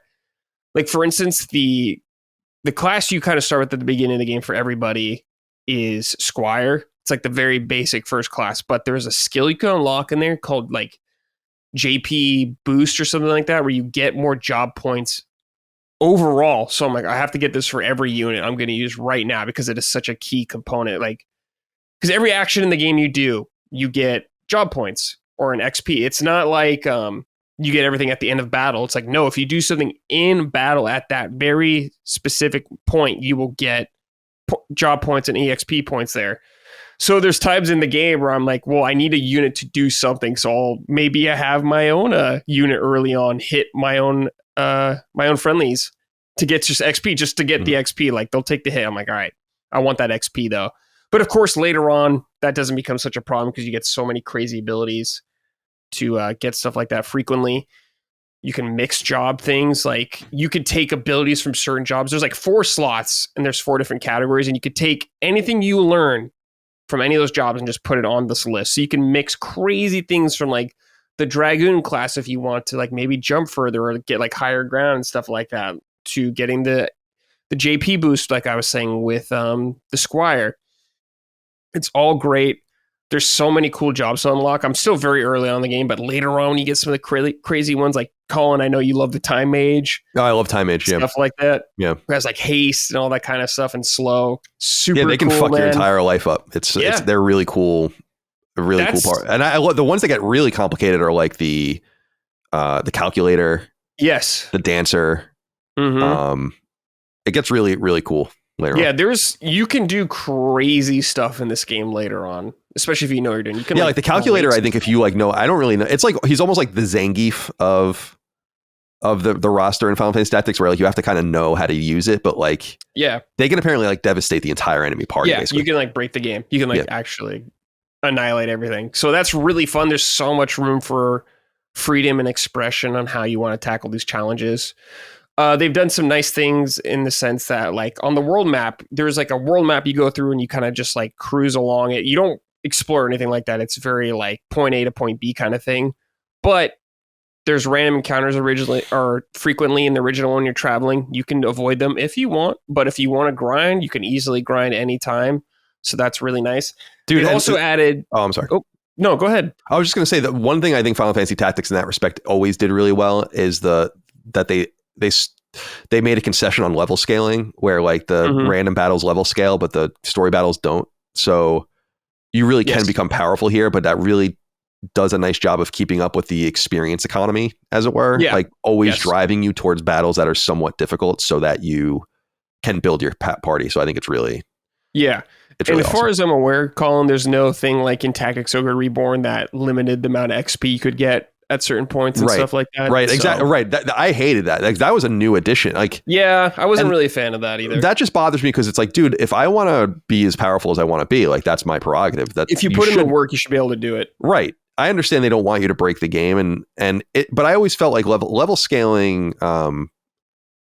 It's a cop out. It's a way to like overtly manage the player's abilities without really integrating it into why or how you should be able to do that. So it bothers me. So I just wanted to throw out there that I think Final Fantasy Tactics does a really nice job of encouraging you to not avoid those battles because they'll always be requisitely hard. And and that's really, and I love what you said about beating the shit out of your own characters, like taking chocobos specifically and surrounding the chocobos with characters on their like north, south, east, west, and they have choco heal or whatever. So you could just beat the shit out of each other and beat the shit out of the chocobo and then just heal constantly and just constantly grind experience. That way it's hysterical how easy it is to break the game. It's definitely a game where they're like, we know you can break it, but we're going to let you have fun and do that. Yeah, that's the good which shit. I really appreciate. Yeah. And if they want, really Tactics Ogre Reborn could have done the same thing, but it could have been like, this is the hardcore mode. Yeah. Like we don't, and this is, but anyway, it doesn't matter. There's also, if you play Final Fantasy 16, there's like a really comprehensive lore breakdown of everything going on in the game and letting you know if you get confused about the story and like telling you who these characters are. That is here as well. They've done a really nice job of that because Final Fantasy Tactics story can get confusing at times. Definitely. I didn't understand it at all when I was in 8th grade, believe me. I didn't understand a thing about it. Colin, it's been cool hearing, because there's voice acting, hearing how they like actually pronounce the characters' names. I'm like, oh, yeah. It's like when I heard Chocobo the first time, I was like, oh, that's how you say it. I used to say everything wrong in my head. Yeah, it's like, we didn't know, yeah. But it's been really cool to get it from that aspect. Ding Dong wrote in on, this touches into another aspect. Sup, sacred studs. Tactics games are notorious for being dense and intimidating. Does the Ivalice Chronicles make this classic more approachable for new players? Or is it still mainly for long-time Final Fantasy Tactics veterans? There are 3 difficulties in the game now, not just one like in the original. there is the normal one, which is kind of like the base one. There is a easier one. I forgot what they're called, the terms, but there's an easier difficulty, and then there's the hard difficulty that they've added as well. So much more friendly if you want to get into the series. But yeah, I fucking love this game, dude. It's an all-time classic, in my opinion. Oh yeah, man. I mean, I remember buying. I was in 8th grade. I remember it. Yeah. And I was, as I recall, Final Fantasy VII had an advertisement for Final Fantasy Tactics in the instruction manual. That sounds right. And then Final Fantasy Tactics had an advertisement for Saga Frontier, I want to say. So there's this virtuous cycle trying to drive you towards games. Saga Frontier sucks, in my opinion, but Final Fantasy VII and Final Fantasy Tactics are awesome games. And what I specifically, Brad, remember about Final Fantasy Tactics was it was very similar to you. It's like I was familiar with these games existing. There were games like this, Vagrant Story and stuff, right? But I was like, oh, I'm sorry, not Vagrant Story. No, that's Shining a Force, completely different game. No, that is a great example. I'm trying to think. It was a Konami game. Why can't I think of what it's called? Oh, Sweet. Keep going. Not Sweet. Azure Dreams. Vandal Hearts. Oh, that's Vandal Hearts. Yes, of course. Because Azure Dreams is also a grid-based game, although it is more of an active action RPG, kind of like Dark Cloud, but not active. Anyway, what I remember about it at the time was, because I was, like I said, late middle school. It's like you're kind of getting into more complex things. I wasn't really a PC gamer, so I wasn't playing anything over there. And I remember Tactics being like, this is the first time I felt like I'm like, wow, this is really complicated. Yeah. But what you realize about it later on is that actually by standards of the genre, it's actually quite straightforward. I mean, when you start getting into games like Front Mission, or Tactics Ogre is another example. It's like, this is way more complex because Final Fantasy Tactics has this veneer of complexity where it's like, oh yeah, learn the jobs and then intersperse them. But it actually, the interspersing of the jobs makes the game so much more trivial because like you don't have to make there are no concessions. It's like, yeah, have your Dragoon Mage or whatever, have your fucking chemist calculator or whatever you want. Like it's totally fine. So I remember that, and I also remember this game really lit up my imagination, and I think in a lot of ways it still does. The character class art is, in my mind, and like the kind of the especially with War of the Lions, which they really went crazy with the art style, is like the noseless characters, and like there's something. And there was that awesome poster. I had it at IGN, and I just forgot to take it with me when we left. But like it was all the character classes. They released it with War of the Lions. It was like this huge poster that Square sent us, and I was like, that sounds familiar. Yeah, and it just filled my, like, I loved, and I brought the chemist. It's like, I love the idea of like, there's a guy whose like specialty is using items well. Mm-hmm. And he kind of stays in the back and he has maybe a dagger in case he can. Yeah. And like the white mages are like in core Final Fantasy games, especially with the row system and stuff, it's implied like, oh, you keep the mages in the back, they're more vulnerable. But in this game, they're really vulnerable. Like you gotta, and you know that because you're making like a beeline towards the enemy group's mage. Right. Yeah. And like the enemy, and it's like, so it was so dynamic. It felt adult, I guess is what I'm saying. And that memory of that game will always stick with me. And it did open my mind to playing those kinds of games because we got Tactics Ogre right after. I like in the months after, I think there was a PS1 release of a Final Fantasy or Tactics Ogre game. Yeah, it was like the remake of the Super Nintendo game, or something. Which they've remade like 7 times. I mean, Tactics Ogre Reborn is a remake of the SNES game. So is Let Us Cling Together on PSP. Yeah. And then I brought up earlier like Front Mission, and then games like that are more simple, like Advance Wars. And there was even that Zone of the Enders game, Fist of Mars, that was like a grid-based role-playing game that was awesome. And that was like mega story dense too. It was on Game Boy Advance. And so yeah, my mind started opening to those kinds of games. And I think that there's quite a lot of good games in that genre. And I brought up recently, but because I played it in 2019, but Mike had played it recently. So we were talking about it. It's like, I think Fell Seal is like, like the greatest version, like the greatest new version of tactics games that ever were. But I think the thing that's most attractive to me is actually Front Mission, just from the idea of having the pilot and having the mech. And they're both like entities that you level up and deal with or whatever. I always thought that was super cool. And those games are complicated. Yeah, super complicated. Yeah, Tactics not so much. You can abuse and use the game so easy. You'll see. Yeah, I think they make it super friendly to come into this genre. It's like a great starting point, in my opinion, especially with this version. It's really good. But yeah, I fucking love it. Colin, I know you'll love it whenever you get to it someday. Yeah, I bought it to show my love, and I know Mike is playing it on Switch. I'm very eager to talk to her about that. Me too. It's her first time. Because it's a game, it's much, for me anyway, it's like one of those games like Castlevania Symphony of the Night, where it's a game I talk about so much that you're very curious about what if it actually lands with people, and I'm always surprised when they don't. Yeah. It's like, I think you can play Symphony of the Night right now and be like, yeah, this game is fucking crazy good. And Tactics, I think, is the same thing. Only a year, not even a year apart there. Those games are 4 months apart. Crazy. Golden era, dude. Yeah. PS1 was so sick. I mean, Final Fantasy, like spring 97 is Wild Arms, fall 97 is Final Fantasy 7, and then like a month later is Castlevania Symphony of the Night, and then like right at the beginning of the new year is Final Fantasy Tactics. Are you kidding? Like, incredible. It's good shit. It's just absolutely nuts. Good shit, yeah. Jason, do you have any experience with Final Fantasy Tactics or interest? Interest, yeah. I think more so from the historic perspective. Mm-hmm. I actually played Tactics Advance.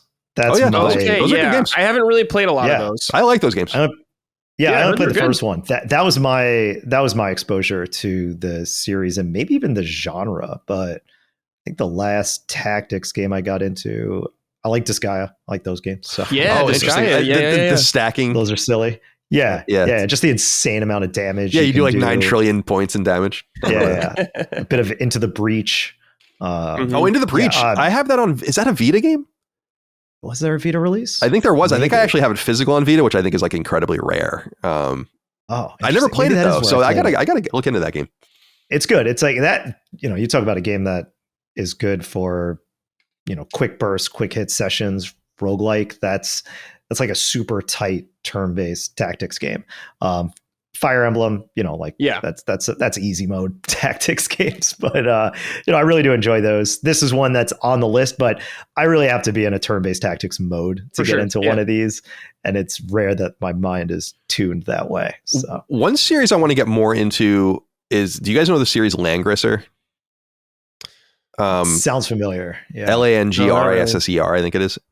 I bought one of them because they re-released some of them like early, like right before COVID. And they're basically like grid-based games, but you control like armies, I think.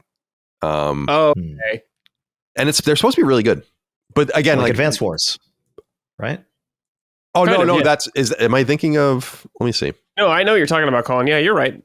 Yeah, you're right. No, I'm saying, I said like Advance Wars. Oh, yeah, right? yeah. Advance Wars had your battalions. Yeah. Right, exactly. Well. Yeah, Langrisser. The Langrisser 1 and 2 was the most recently released. Yeah, so that was like, there was like remakes of those or whatever. Anyway, there's a lot of them if you like go back. And there's those remakes of Front Mission 1 and 2 as well. But I heard they're not great. I know. They're only on PC and Switch, I think, too. Well, they've released them more recently on everything. For sure. But they were only on those. And I think I think they might have just released the third one, which is only on Switch. They're Man, it's so weird, like very quietly releasing those games. Anyway. Seems like no hype around it.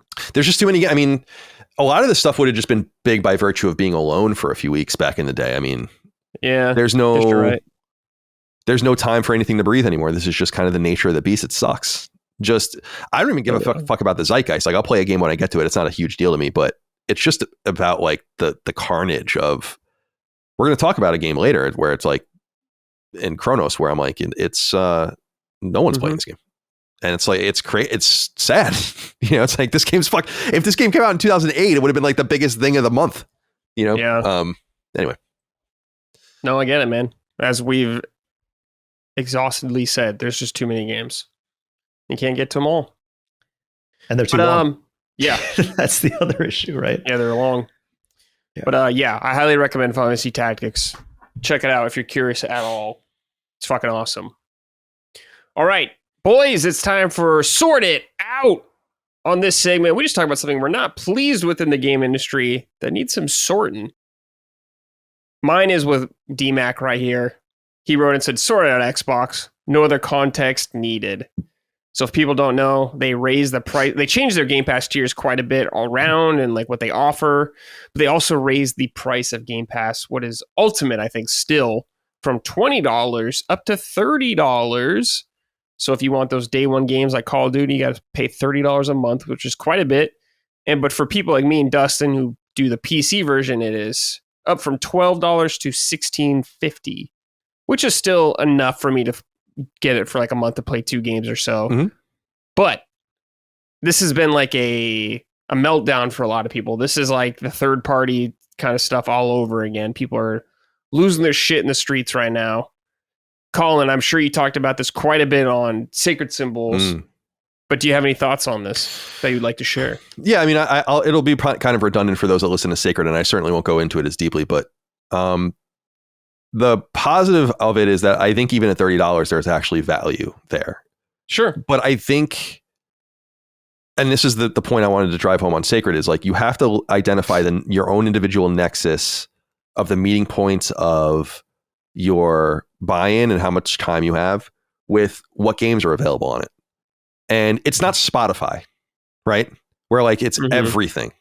If it was $30 a month to have access to basically anything you wanted to play, that's different.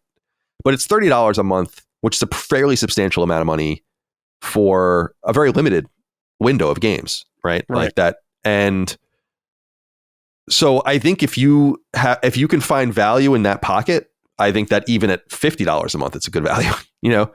But I think that raising your price this dramatically lowers the curtain on the viability of this product for a lot of people that don't hit those specific points and they want to come in and out.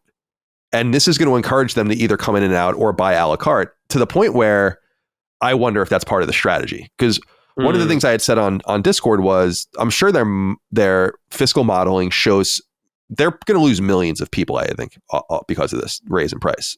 And it's a dramatic raise.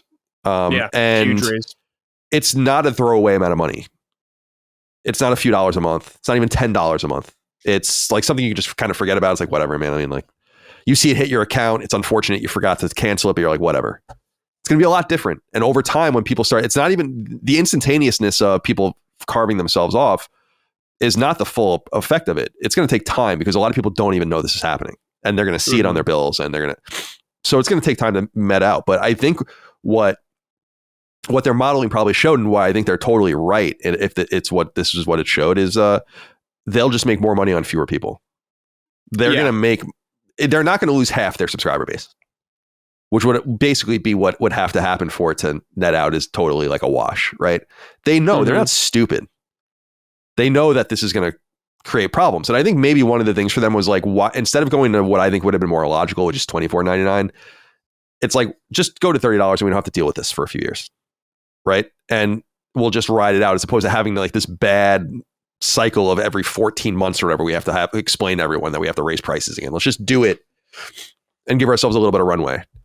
But I also can't escape from the fact that like they have conflicting, and this is, I think, a big thing for them, is that they have conflicting, and what I really want to hear Jason talk about is they have conflicting goals that don't make any sense anymore.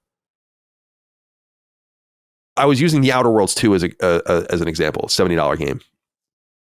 You subscribe for a month on Game Pass for $30, you get that. Plus that's acting as a subsidy towards all the other products on it, right? Or you buy it on PlayStation and they get $41. It's like, it doesn't even make any sense. Like, you buy the game on their rival platform and they make so much more money on you. The only way Game Pass was going to work was to get over that vaunted break-even point of whatever their model showed of like how big the subscription, because your costs are kind of sunk, right? You have to make all these games. The games are coming. It's about getting as many people on board and holding onto the wagon as it fucking speeds down the road as possible. And if you don't get enough people, you're just never going to break even. And I think that this is a desperation play to say, like, even though this is going to cost us volume in terms of subscribers, and we're not going to spread the field as much, we actually have whales that we can take advantage of, and we just kind of kick everyone else off, and then they go buy a la carte games, even if they're buying our games on another platform. That's the whole fucking thing. It's like, it's crazy. So it's not even that there's no value there at $30. It's just that you got to be a very specific person And I'll just remind everyone, the Ampere analysis data says that the Xbox user base is the least engaged user base from hours played per month and the most flighty in terms of the amount of games it jumps around to. So they're in a bind. Game Pass wasn't a bad idea. It just didn't pan out. And I really do think it all, as I've said ad nauseum, it all comes back to how we play games. And if you are a normal person, Ghost of that plays 12 hours a month, which is what Ampere says an average PlayStation player plays. Just 12 hours a month, which I do in a couple of days, a few days at most. We're not normal. That means that a $60 or $70 game can take you months. So why wouldn't you just buy it instead of subscribing for $30 a month to have ephemeral access that's going to get shut off from you the second that your subscription runs out there? This is all coming home to roost for them. It's just not a viable product at such a cheap cost. It only would have been viable at that cost if they had raised, literally tens of millions more people in the subscription. And that's what they wanted. And that's where they thought they were going to be. We know that because those numbers leaked. We know exactly where they thought they were going to be, which is in at this point, I think the 50 to 60, 65 million subscribers range, which they're nowhere near. And that was before they folded Xbox Live into Game Pass and made them all one thing. So they know what time it is. And nothing's clearer to me than that the figureheads at Xbox are just that. They're not running the show. They're not making any decisions. They are contradicting themselves constantly. You almost have to feel bad for them. And I don't mean Xbox the brand. I mean for the people. It's like, Jesus Christ. It's like, you've been neutered, totally neutered.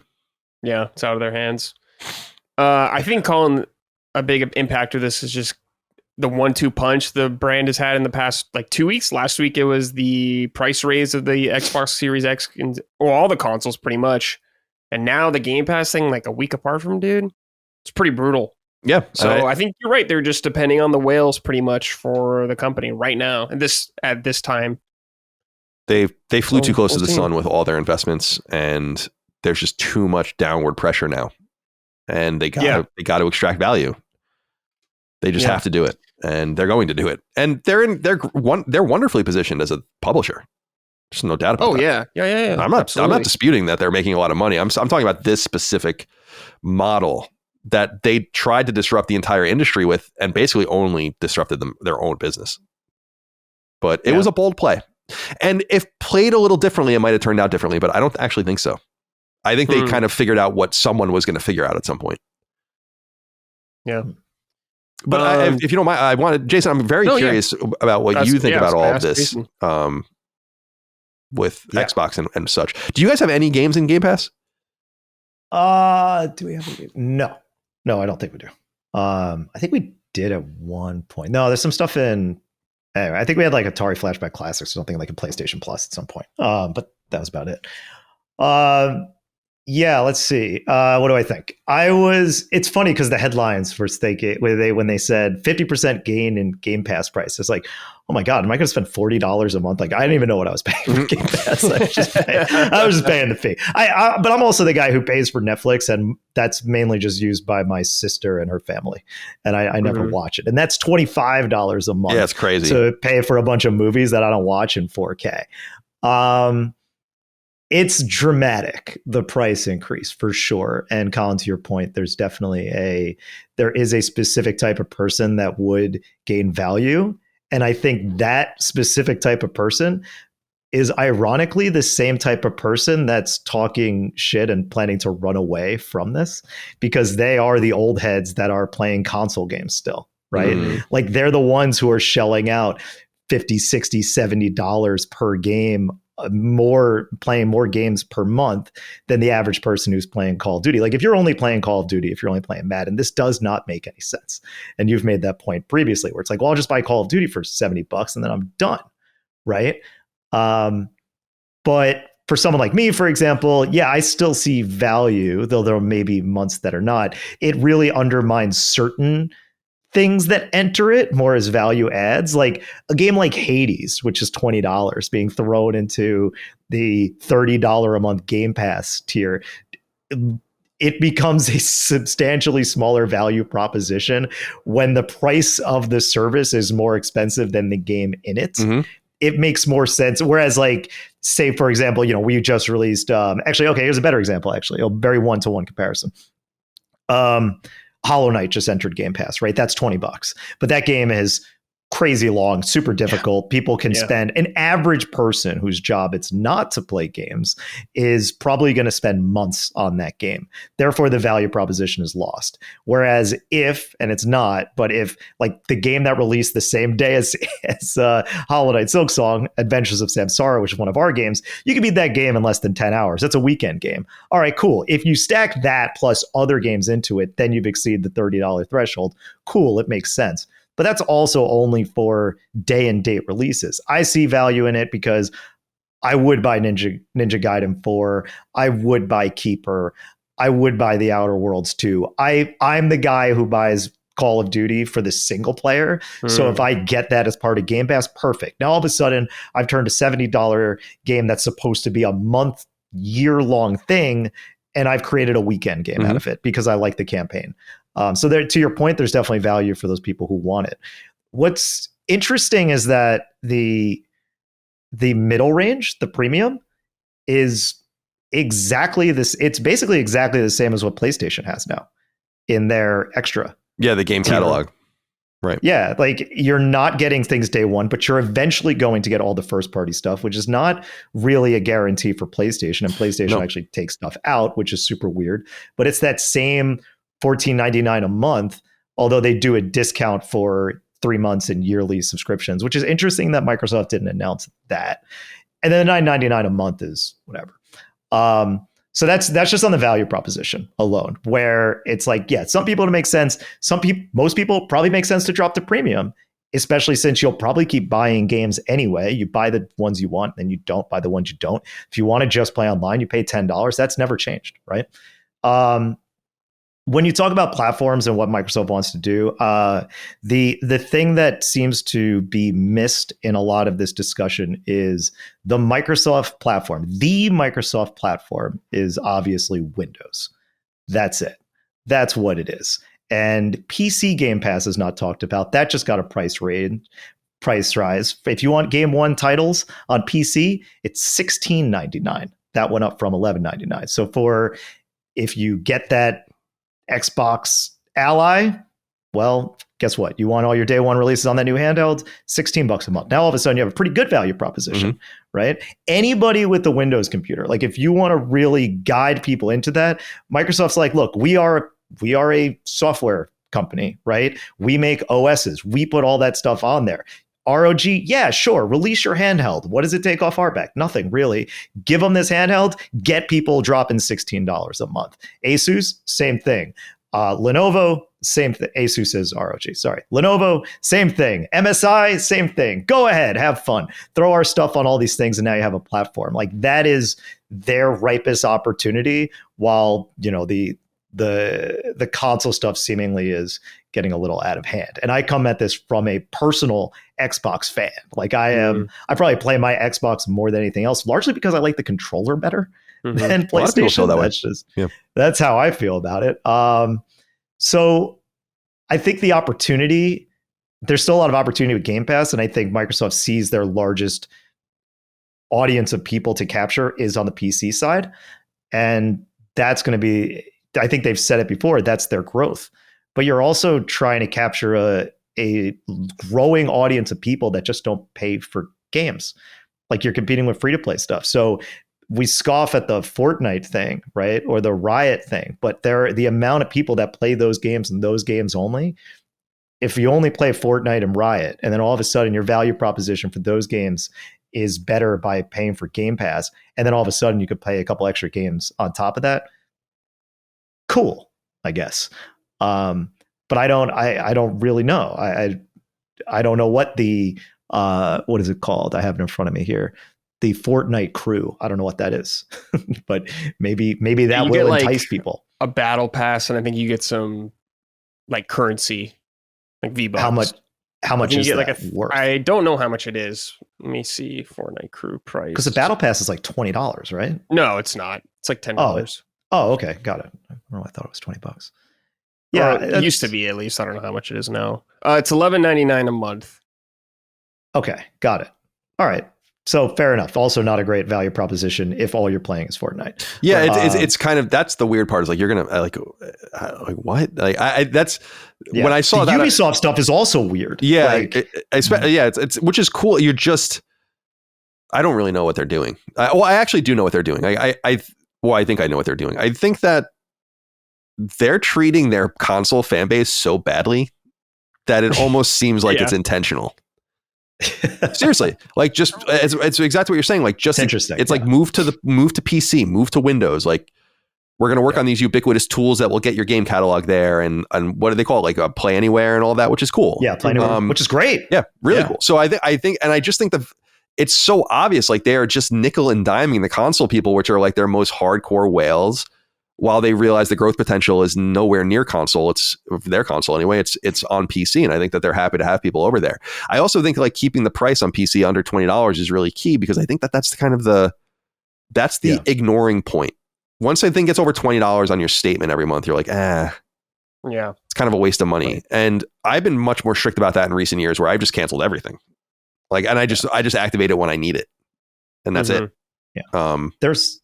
There's also one other weird part about Xbox as a brand, and I kind of go back. I think Microsoft has always had this weird thing with Xbox where they didn't always know what to do with it.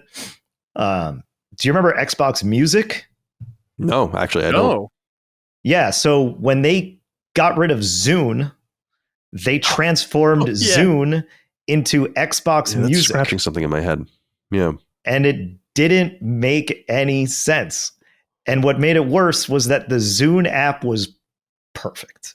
It was perfect, the Zune application. And then they made Xbox Music, and they're like, and now it's terrible. You're like, great, thank you. And why is Xbox associated with music? I don't know. It probably was their whole multimedia push. What Xbox needs to be is Xbox is games, right? Mm-hmm. Xbox is a games service, and that's ultimately what it's going to become, right? They're saying that with this is an Xbox, that's an Xbox Play Anywhere, which is awesome. There's something cool. Even if you are an a la carte gamer, right?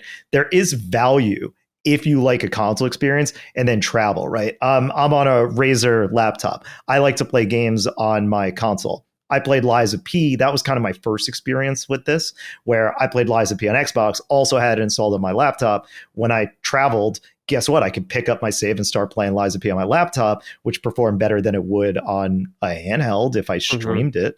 And now they're updating the streaming. So that works fine for some games, and some games, maybe it's not as good. But there is something to an a la carte value proposition, even for premium games, that they're implementing to make the ecosystem more interesting. Part of this just seems like bad messaging, and there's a lot of bad news. And I think the bad news gets amplified more so than the benefits, because people don't want to hear that you have to pay 50% more for games day and date, but games are also getting more expensive, and that's just going to be a consequence. I mean, that's kind of the point that you've been saying. But if you say, hey, I don't need the games day and date, I want online, I want some extra stuff. Hey, I'll play Keeper eventually, then settle at $15 a month. Mm-hmm. Mm-hmm. But for everybody to say, we're just going to cancel it. Cancel. It's like, all right, well, you wanted $70 games day and date. This is now the price. If you're going to cancel it to buy $70 games elsewhere, cool. That's to your point, which Microsoft's probably like, great, we'll take our $40. I really believe that there is. I mean, you just saw it. The leaked stuff from the FTC was so awesome before they redacted so much of it, because it showed so much. But one of the things it showed is there was always real tension behind the scenes about this idea, that there were people that were really scared of what they were about to do, and they were right. I mean, if you go back and read those emails, they were like, "You're creating a walled garden. It's going to blow up in our face." You know, like, and that's why I think that there are people internally, probably, especially because a lot of the finance people are still there, and they've been there the entire time, is like, they're probably like, we don't give a fuck about Game Pass. Ultimately, like, there's no future in growth in this thing. Like, actually shedding people and encouraging them to buy our games is what we need, you know? And there might be a point to that, because I just think, again, this is going to blow up badly, I think, when people just start coming and going for $30 a month for what they want, instead of keeping things, because that's the subscription only works. It's like insurance, right? In a way, the subscription only works if you keep it. If you're coming and going, you're not valuable to them. Like they want you to just have the subscription.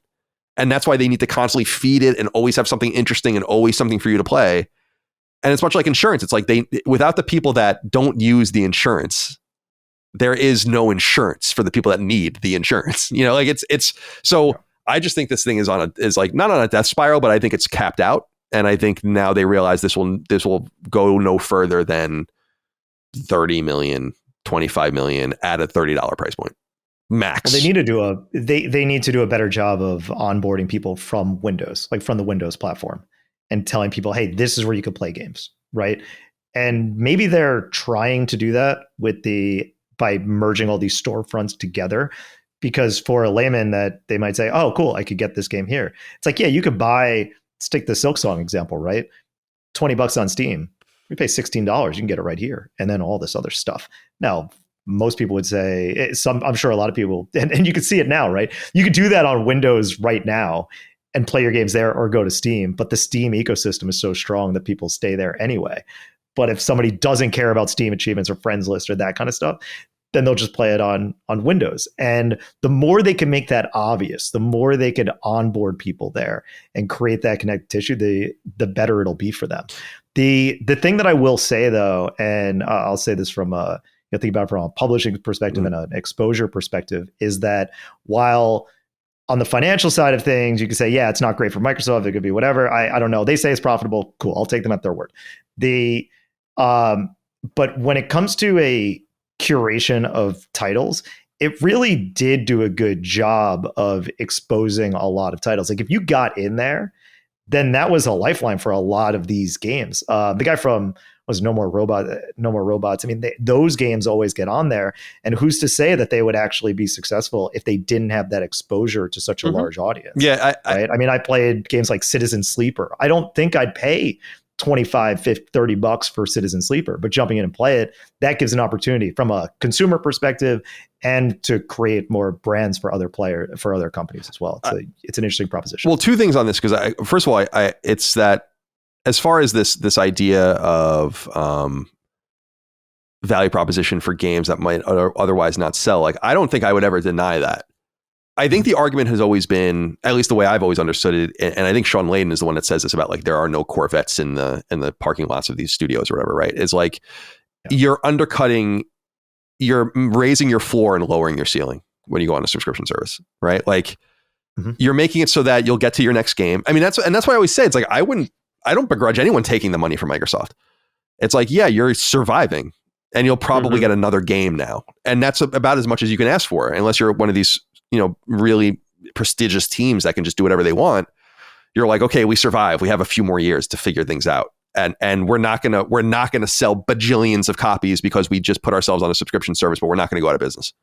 And I think that's what they've kind of bought for themselves. That's why no game of any true consequence, like Hollow Knight's a really good example. Like I do wonder if because that was announced so long ago, right? Like under different circumstances, if they were like, this actually doesn't, that might be the biggest game third party game that's ever been brought in actually to day and date into the service. You think about games like Outlanders or on PS Plus's side, games like Foam Stars. It's like, it's why Strauss Zelnick and Bobby Kotick and all these guys were just like, we would never put our games on Game Pass day and date, like ever. Because that's not how you make your money back, because we're taking a bet. And I guess what I'm saying is like you're mitigating the bet when you go on Game Pass. Nothing wrong with it. But you're never going to truly win, I don't think.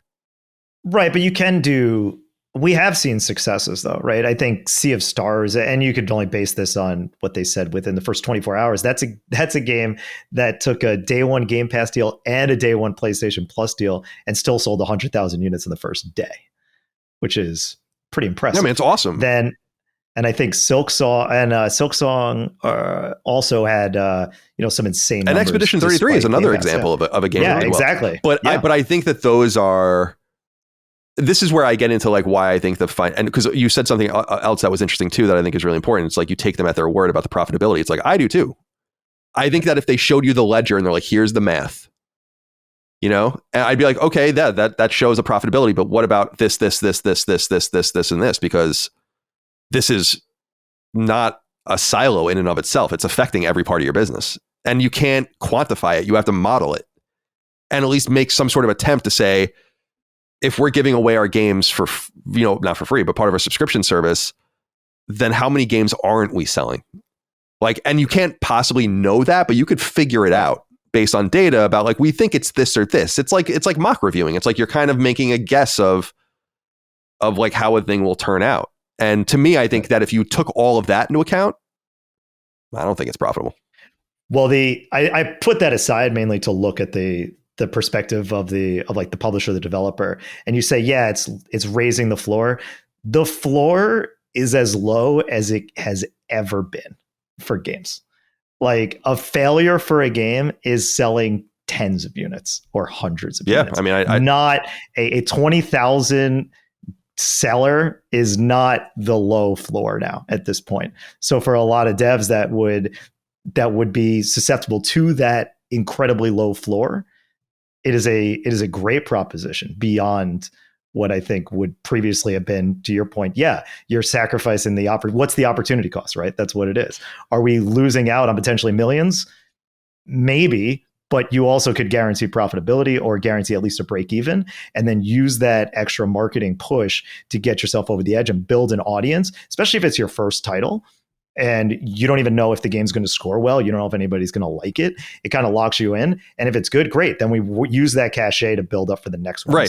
Like you have a hell of a starting point that would not have been offered otherwise. I agree. It's a totally good, conservative, survivalist play.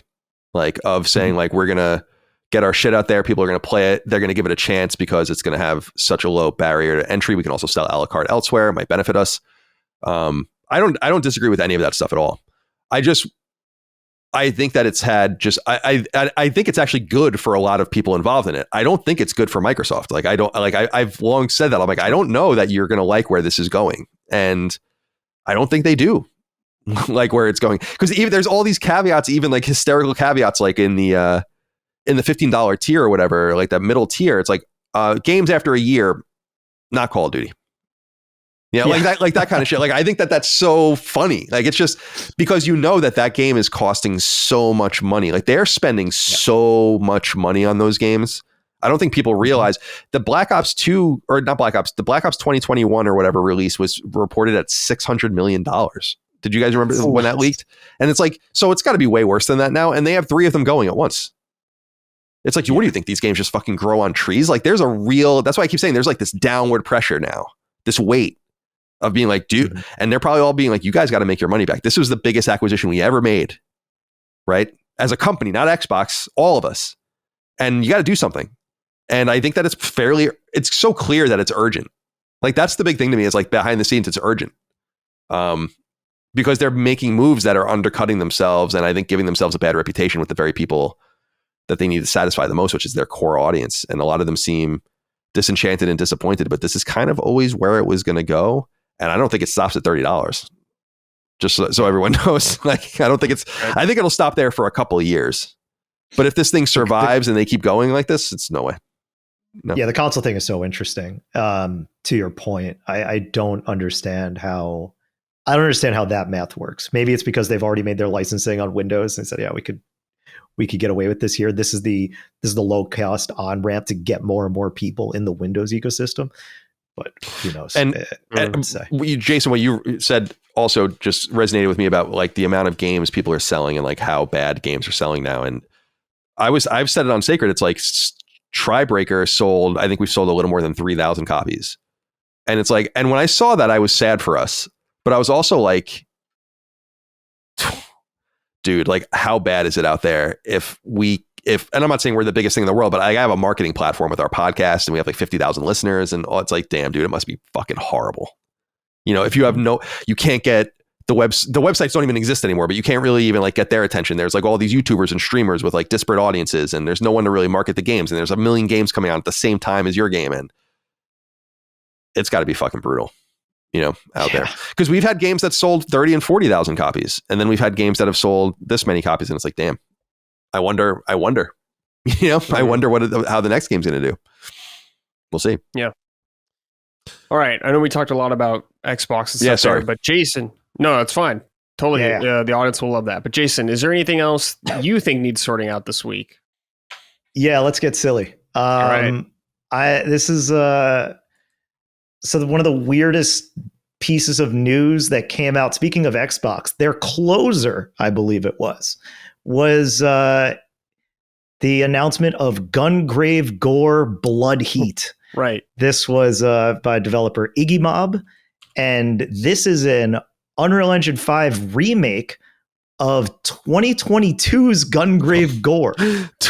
So, crazy. I mean, I don't think I have to say much further. So, first of all, I am a Gungrave fan. I think if nothing's become clear, I thrive in the AA space. I really do love me a good AA silly game that no one else is playing. And I played the original Gungrave. I played Gungrave Overdose. I watched the anime. I don't even watch anime. Great anime, by the way, Gungrave. Very touching. Very story about friendship and brotherly love. Yes. Really good. Anyway, but sort it out, Iggy Mob. Just make a new Gungrave. Why remake a game from 3 years ago? Also, I assume this is going to come out next year. Gungrave Gore is not a good game. I actually did play it. I was going to buy it, but it was coming to Game Pass. So Game Pass did save me $40 back in 2022 to play this game. And it was the best PS2 game I've played all year. It was exactly like the originals. It was really dumb. Just a lot of action. Go into a room, shoot some people, get some combos, look stylish. You play as Brandon Heat, aka To the Grave. His name is Brandon Heat. Yeah, it was good stuff. And I'm looking at this. They're remaking this game for some reason, and I feel like they should just make a new one. Why would you remake a game from 3 years ago when, if you're building it from the ground up and you're touting this stuff, hey, 4 years sounds like a pretty good timeline to make a brand new Gungrave game. No one's going to be upset that they didn't get the story of Gungrave Gore when you make Gungrave whatever. This looks super cool. I've always, because the first Gungrave was a PS2 game, like you were saying, right? I remember that, and there was a couple of them, I think, but I never played them. Two. Yeah, I never played them, and I'm looking at it, just never paid attention to it. This game looks awesome. Yeah, they're really silly, stylish, over the top. Yeah. It doesn't play like any other third-person shooter. It plays like, well, you plays like you have a coffin strapped to your back, which you do. And it's also a rocket launcher. And that's pretty cool. But they actually did. So they released Gungrave Gore. It was horribly unbalanced. Then they released an update to Gungrave Gore when it came out to PS5 and Switch, I believe. And we fixed all the things that were broken, because there was a lot of broken things in the game. So they've already re-released this game, and now they're going to rebuild it. Yeah. Sort your shit out. Yeah, that's crazy, it's too soon. Yeah. Anyway, man, that's my story. It's even worse than the than Twin Snakes. That was 5 years, I think, right? So yeah. Oh, and people loved Metal Gear Solid, but that at least skipped a console generation. Yeah. That was a generation later. Yeah, true enough. And it wasn't on that platform. So you're telling me if this game comes out in 2026, I could play Gungrave Gore or Gungrave Gore Blood Heat on PS5 or Xbox. What are we doing? What are we doing? Man, that's funny. Colin, anything else you would like to sort it out to, or are you good? I was just going to say sort it out to free market capitalism after everything that was going on with Saudi Arabia and in EA. I just don't like these foreign entities coming in and gaining control of our companies. I just don't understand why we would want that, and why these companies would even want that for themselves, to chase the almighty dollar. These guys don't have enough money. And I also just think it's a weird time for EA shareholders to want to sell. And if anything, I think that they're kind of, I don't want to say being taken advantage of, but the all-time EA stock price was in August. They're about to release Battlefield. I would be like, no. They're getting a nice premium, 25% premium on their sale on stock, but it's to me, I'm just I don't know. So, but that's up for them to decide. I just think it's shitty. I just don't like it. I don't like this sports washing shit. The games washing, I guess you would call it in our space. And no one gives a shit. So it's just like talking into a void anyway. Doesn't matter. I had a thought on this. I want to run it by you here. Yeah. If this came up, I was going to see what you thought about this. First of all, that was a great, Brad, you guys had a great discussion about this on Punching Up on Duke as well. Oh, on and Duke, you guys talked about that. That's right. And I'll get ahead of my Keep It Up, because I was going to say Keep It Up. One of mine was going to be Colin, for your discussion with Hogue. I thought that was really great. Oh, cool. Too. Thank you. Listened to that last night. And one angle that I don't think anybody's talked about, I'm curious to know if it's just because it's crazy. FIFA is a really controversial company at this point, and EA had a big falling out. And one of the things that I was interested in before this deal even went down was the idea of EA basically angling EAFC to be their own soccer league, because they already have all of these agreements with a bunch of these players and potentially teams. And who has as much cachet as FIFA? Well, maybe the brand that was intrinsically aligned with FIFA for, decades, right? FC didn't sell what FIFA did, but it still sold a shit ton, right? So if that was actually in their plan, and Colin, you mentioned the sports washing thing, like they did with Live Golf, and if they see this as part of the plan, I don't think EA is necessarily worth $50 billion, but if you're potentially going to be building up an international soccer league, maybe it is. It's so possible. It's interesting. That was one thought. Because I think Maddie came close to this point when he was saying, oh, they're interested in EA Sports. But no, I'm thinking like an actual physical league, because that is directly in line with what these guys have been doing for the last few years. Yeah, with Live Golf and all the other stuff too. Yeah. I just don't like we have no right to tell them how to live, like their territorial rights, their sovereign rights. Like, I don't give a fuck about any of that. Like, it's not even a personal thing on a person by person basis. I think everyone just wants to survive and live a good life or whatever. But I just think that we need to be more selective as a people about who we're interacting with and to what degree, and letting other people milk our companies is not ideal. And I would just be interested. I guess the market will say this because another buyer can come in and say, like, we'll offer more. There's actually $1 billion kill fee if the deal doesn't go through because of that.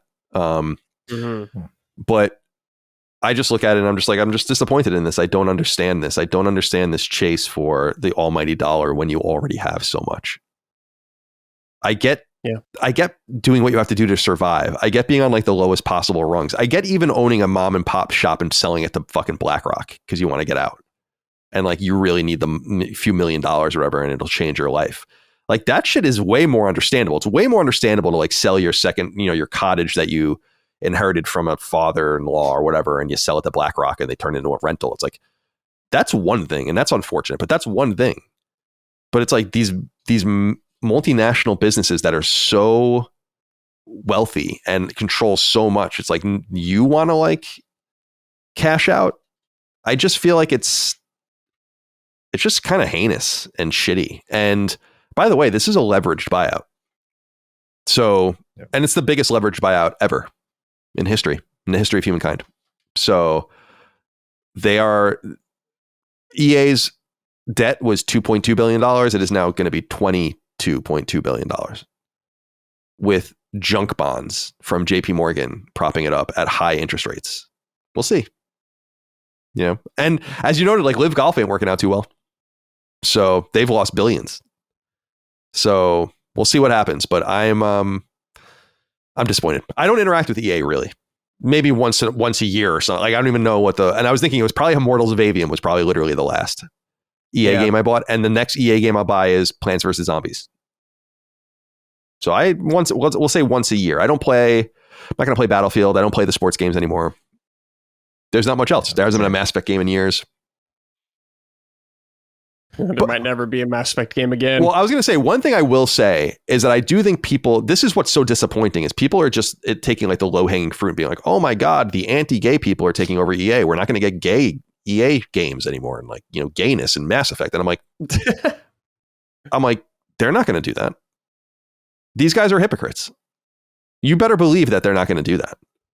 BioWare might go away because BioWare kind of sucks. No, not for nothing. It's not the same team. It's not the same team. It's like a cover band at this point. But it's not going to go away because they have gay relationships in Mass Effect. These guys have Savvy Games Group, which is the arm of the Sovereign Wealth Fund that funded this, or is like kind of controlling this and helping to fund it. They have studios in Riyadh run by and occupied by women and gay people. They don't give a fuck. They just want money. And they want to normalize themselves. And the last thing they're going to do is buy EA and then say like, no gays and no women. Like, you're giving them too much credit. They're not ideological and they're not consistent. So that's not the problem. The problem is that they're having their cake and they're eating it too. All right. This is from the audience. This is from Jonathan Turner. Brad, sort that shit out, my guy. Not knowing who the legendary Def Jam Fight for New York character Joe Button is. Unforgivable. Go spin, pump it up, and educate yourself. Do better. Still love you, though. Yeah, Radic brought this up. I had never heard of this guy. I called him Joe Budin. I had no idea who Joe he Budden. was. Yeah. He's a rapper. And I was like, just spell like Button, for God's sakes. I always talk about that time I I accidentally smoked opium. And that is a funny memory of that is that like it was at a house where there was a poster of Joe Budden on the wall in the living room and it said the street's #1 draft pick on it. So I'll always remember I never that. heard of him. I'll always remember that about Joe Budden. But yeah, he's a real human, I guess. All right. And this is from I Need a Poo, Mr. Magoo. Hello, gents. I would like to issue a sword out to JRPG devs. Stop rooting your games by making them bland action games. Final Fantasy 16, new Trails games, Final Fantasy 7 Remake, etc. Devs, listen up. Just because some people are idiots and don't want to think doesn't mean we should all be punished with this slop. I swear to all that is holy. If Dragon Quest 12 is an action game, I will lose my shit and send it to you in the mail and fucking fully voice your games like the rest of the industry. It's 2025. Get it together. Colin, what do you think of this? I like the direction of Final Fantasy right now. Personally. Yeah, what do you think of him comparing like Final Fantasy 7 Remake's combat to slop? I just think it's, I don't know, man. Like, I think there's this weird reputation of Final Fantasy 16 where I'm like, did we play different versions of Final Fantasy 16? Like, I think Final Fantasy 16 was insane how good that game was. Like, it was game was awesome. Mm-hmm. And when I hear people talk about it, I'm like, what are you saying? Did you see the boss fights? Did you hear the music? Did you pay attention to the story? Did you see the odes to the old games? Final Fantasy has always people changed. say it's not a Final Fantasy game. Dude, that's such a fucking travel, like a tourist newbie nonsense. It's like, what are you talking about? Final Fantasy games have always changed. They've always changed. That's simply not true. Go play Final Fantasy 2, 1, not 4, 2, like 2, and tell me that Final Fantasy games haven't changed. Come on, man. You know, there's something about this one. It's interesting because I respect the opinion of I Need a Poo, Mr. Magoo. Obviously, we all should. 16, I could see the game was pretty easy. It was easy. I didn't think it was it didn't have too much depth, in my opinion, to the combat. It was fun. I had fun the whole way through. I love 16. I'm with you guys. But I remember, getting a sword. It's like, all right, you just get the better one, and then you just go and beat the shit out of people, and then cool. I just remember it being very easy, barely dying. Haven't played the new Trails game, don't have opinion. But when he said the Final Fantasy 7 remakes, that's actually a really interesting That's combat a super system. in-depth combat system. The way it combines real time and the pausing to build up your meter, like the way it kind of found this kind of in between space of the like real time combat and active time combat, like active time based choices. It's like really awesome. And I thought it was a great system with a huge amount of depth and not bland at all. That was the part that really kind of knocked me on the ass. I kind of agree with Dragon Quest. Dragon Quest that would be a little bit egregious, though, wouldn't you? Yeah, I totally agree, and I don't think they're going to do that. Okay. To be fair, they did do it once with Dragon Quest X, but my assumption is that was the MMO, right? Yes. But my assumption is that if they could do that again, they probably would have been like, we shouldn't have done that. Like, we could have made Dragon Quest online. But I think they were doing what Final Fantasy 11 and Final Fantasy 14 did, which is totally fine. Yeah. But I think Dragon Quest does need to remain more traditional. That's why I think people are eager to see it, and I think confused why we haven't seen anything yet, because they kind of pitched it as this adult and it's been what, 7 or 8 years since Dragon Quest 11. So, I don't know. I'm surprised by the games he's naming here too, because I agree, dude. Final Fantasy VII Remake and Rebirth are so good. Yeah, it's like, great. Are you fucking blind and dumb? Like Final Fantasy VII Remake and Rebirth are so impressive that it's mind blowing. Like that they actually pulled it all off and made this compelling thing, this like weird time loop thing. It's fucking brilliant. And everyone forgets. It's like, dude, Final Fantasy. I know Final Fantasy 15 sold well, but come on, man. You know, no one was complaining about Final Fantasy games until 12. And I actually like 12. But 12, 13, 14 was destroyed when it came out. 15, you know, people have been complaining about Final Fantasy forever. And then 16 comes out and everyone's like, what have they done? Yeah. It's like, are you fucking... None of these people live through that. What are you kidding? That's like whenever a new game in a series comes out and they said it's a return to form, and it's like, wait, you gave the last games like an 8 and a 9. Right. Like, what do you mean it's a return to form? You've loved all of these. It's like, dude, everyone had a problem with every Final Fantasy game going back to 2006. 10, I don't like 10, but everyone loved 10, right? 9, everyone loved. 8, I think people 8 was kind of like episode 1 in Star Wars episode 1, where like people liked it at first. And then I think and then they were like, eh. But 8's another example, like 2, of games that just, it's like, oh, Final Fantasy's never changed, right? Here's a Final Fantasy. We're going to give you a Final Fantasy game that's harder the more you play it. Fight as little as possible. It's like, yeah, no, Final Fantasy's never changed. And then you get to Final Fantasy 16, and it's like, damn, dude, this is the best Final Fantasy game since 7? Maybe 9, depending on how you feel about it. 10 for some. But definitely it's probably something like 6, 4,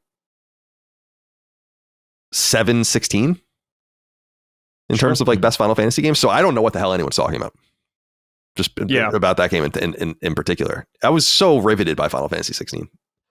I love it. Come back to reality, Mr. Magoo. Stand down and come back to reality. You can't see. He's got those glasses on, the thick lenses. Yeah. He's got to poo. So go poo, then come back to reality. I mean, look out for this man. He's saying he is threatening to send shit to someone. Yeah. Well, that's he's going to send shit. You're responsible for your own behavior. Send it to Yuji Horii, dude. Come on. He's dead, isn't he? No, Yuji Hori's not dead. No. I was thinking of... You think of the composer? No, the Toriyama. Oh, yeah. Sorry, Horii. Sorry, Yuji. Yeah. Yuji's still around. Still kicking. Sure. He's definitely listening. All right. Yeah, he loves this show. Yeah. That would be so sick if he listened to us talk about that. That'd be awesome. All right.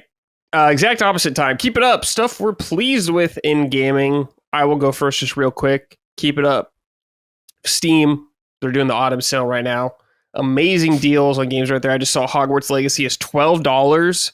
Resident Evil 4 Remake, $20. Insane deals all around. So if you've been keeping an eye out for sales, if you're a PC gamer and stuff like that, head on over there. Like Skyrim, dude, $10. Hades 1, $6.24. Insane deals on there. So good luck. Dude, Titanfall 2, $4.49. Yeah, that's a good deal. That's a steal. That's a hell of a deal. Mm-hmm. Yep. All right, Jason, what about you? Anything you want to say keep it up to this week? Yeah, a little delayed on this one, but I haven't been on since it happened. Now, on my first episode of Summon Sign, Colin, you were there, episode 23, I made a really weird sorted out where I said, hey, a bunch of teams make sequels to games that probably aren't going to be profitable, and I only want, nobody else wants. Well, the first game I mentioned was make a Darksiders 4, and guess what? Yeah. They're making it. It's been announced. So keep it up, Gunfire Games and THQ Nordic, and make sure Darksiders 4 doesn't suck. Now, the reason I'm super excited about this game is because Gunfire has been on a tear with the Remnant series. If you haven't played Remnant from the Ashes or Remnant 2, holy shit, these games kick ass. No, they are like some of the best feeling third person shooters. Remnant 2 just felt awesome. Yeah. Played that game single player. I know you're supposed to play co-op. Don't care. Don't care. Had a fantastic time playing Remnant 2, and I am very excited to see what they do with Darksiders 4. So keep it up. Wish it came true. Hell yeah. Bring me Psyops 2. Wow. Yeah. Too. You're channeling mystical powers, not unlike Chris. Yeah. Yeah, that'll never happen. That'll never, ever, ever happen. Chris has got some weird, uncanny shit going on. I know. It really is. It's fucking weird. I mean, the prototype thing is just like the seventh example in the last year. I don't want to dwell on it, but there is definitely a there's definitely a monkey's paw thing with that Deus Ex remaster. Right, the Deus Ex remaster as well. Like where it's like, what? Like it was within weeks of him playing the original Deus Ex and being like, I'm a fucking big Deus Ex fan now. Yeah, the original is my favorite game of all time. So, interesting. It's funny, man. Like I played, what was the one that came out? I had it on Xbox in 2003. Invisible War. Right? That was my introduction to Deus Ex, and I wasn't a huge fan of it, to be honest. I think it was. I don't hate it. Yeah. People hate it. I don't dislike that game. I like the things I like most about the series is kind of like its open-ended level design and freedom of choices and the whatchamacallit, and just like the narratives are so good. And that game also had it. It does some really weird shit with everything else. But I didn't hate it. Sure. What about you, Colin? Well, Keep it up for you. It kind of goes into this, and this is I promised I was going to get into this. Logan from Memory Card here wrote in, if you want to read that. Oh yeah, all right, I'll read that. I just want to give a keep it up to Atari. As a physical game collector, Atari has been coming up on my radar more and more recently between publishing the physical editions for The Thing Remastered, Breakout Beyond, System Shock 2 Remastered, and the Mortal Kombat Collection. I've been helping pay Jason's salary. Yeah, that's nice. Yeah, the Mortal Kombat Collection looks great, man. Shout out to JC, who manages all the physical releases on our sides. Nice. And that's what I wanted to say was I was going to say keep it up, Atari, and I'm not saying just because I mean it's timely. I'm bringing it up because you're here, but not to just to compliment you and fillet you in any way. Although take it however you want. Take it however you want. I've noticed that Atari has become a much more in this new form that's been it's like the third form of Atari or something. I'm sure it's way more than that. Yep. But yeah. Becoming like a fairly reliable company that wants to expand in ways that give it heft in the retro scene. And that's why I bought Digital Eclipse up earlier, but also Night Dive. And then the releases and like trying to figure out things, what IP you control and that you still control that hasn't been sold off in previous incarnations of Atari, and then trying to revive them in some ways. And I know you and I when I played Breakout Beyond earlier this year, you and I had a correspondence because the trophies were broken, and I was busting your balls about it. And then I actually went back and played Breakout, recharged it as well, and platinumed that. But I know that like the Missile Command game had come out, Yars had a new game, iRobot, and I was bringing up Golden Tee as well. And you guys published the Bubsy thing, right? Yeah. So that was done in collaboration with Limited Run because they have the whole Carbon team. Right. Thing. Yeah. Right. So right. That's what that was. And then we announced Bubsy 4D, and that was fun. And I'm actually the lead producer on Bubsy 4D. Oh, cool! So no way, cool. That was my. I was like kind of teasing some people, like people will be talking about us around Gamescom, and I've never been more excited to announce a game than that one because it's so ridiculous. Yeah. And yeah, I just like I see where the acquisitions are going and like what Atari is trying to do. And even with things like Moby Games and getting something like Atari Age a couple of years ago and like wrapping up the history and the provenance of the industry, and then investing in a great 3D remake studio like Night Dive that is doing awesome work. I mean, that Heretic Hexen game I have to still get to that I think they did with Bethesda, but I bought System Shock 2, the anniversary remaster. I haven't gotten too deep into it. I know the thing came out last year and the trophies were broken, so I didn't buy it at the time, but I have to get into that. And there's just a bunch of, when they were getting into releasing the Turok games and the Quake games and stuff, I'm like, these guys are very good. And then of course on the 2D side, you have Digital Eclipse and all that they've done. I mean, not only with Capcom, with Mega Man and Street Fighter, and they did some stuff with SNK, I think with Samurai Showdown, but the newer stuff with like the documentaries embedded into and all the historical and museum stuff and all the rest. I think it's good shit. And I think someone's got to occupy this space. And I'm always surprised that the companies that could do this with the most heft, I think specifically the first parties and Nintendo and to a lesser extent PlayStation, like really celebrate their heritage, like really get into the weeds. It's like they're not going to do it. It's going to fall on some other publisher to do it with other shit and even start to work with some of the big publishers a la Mortal Kombat.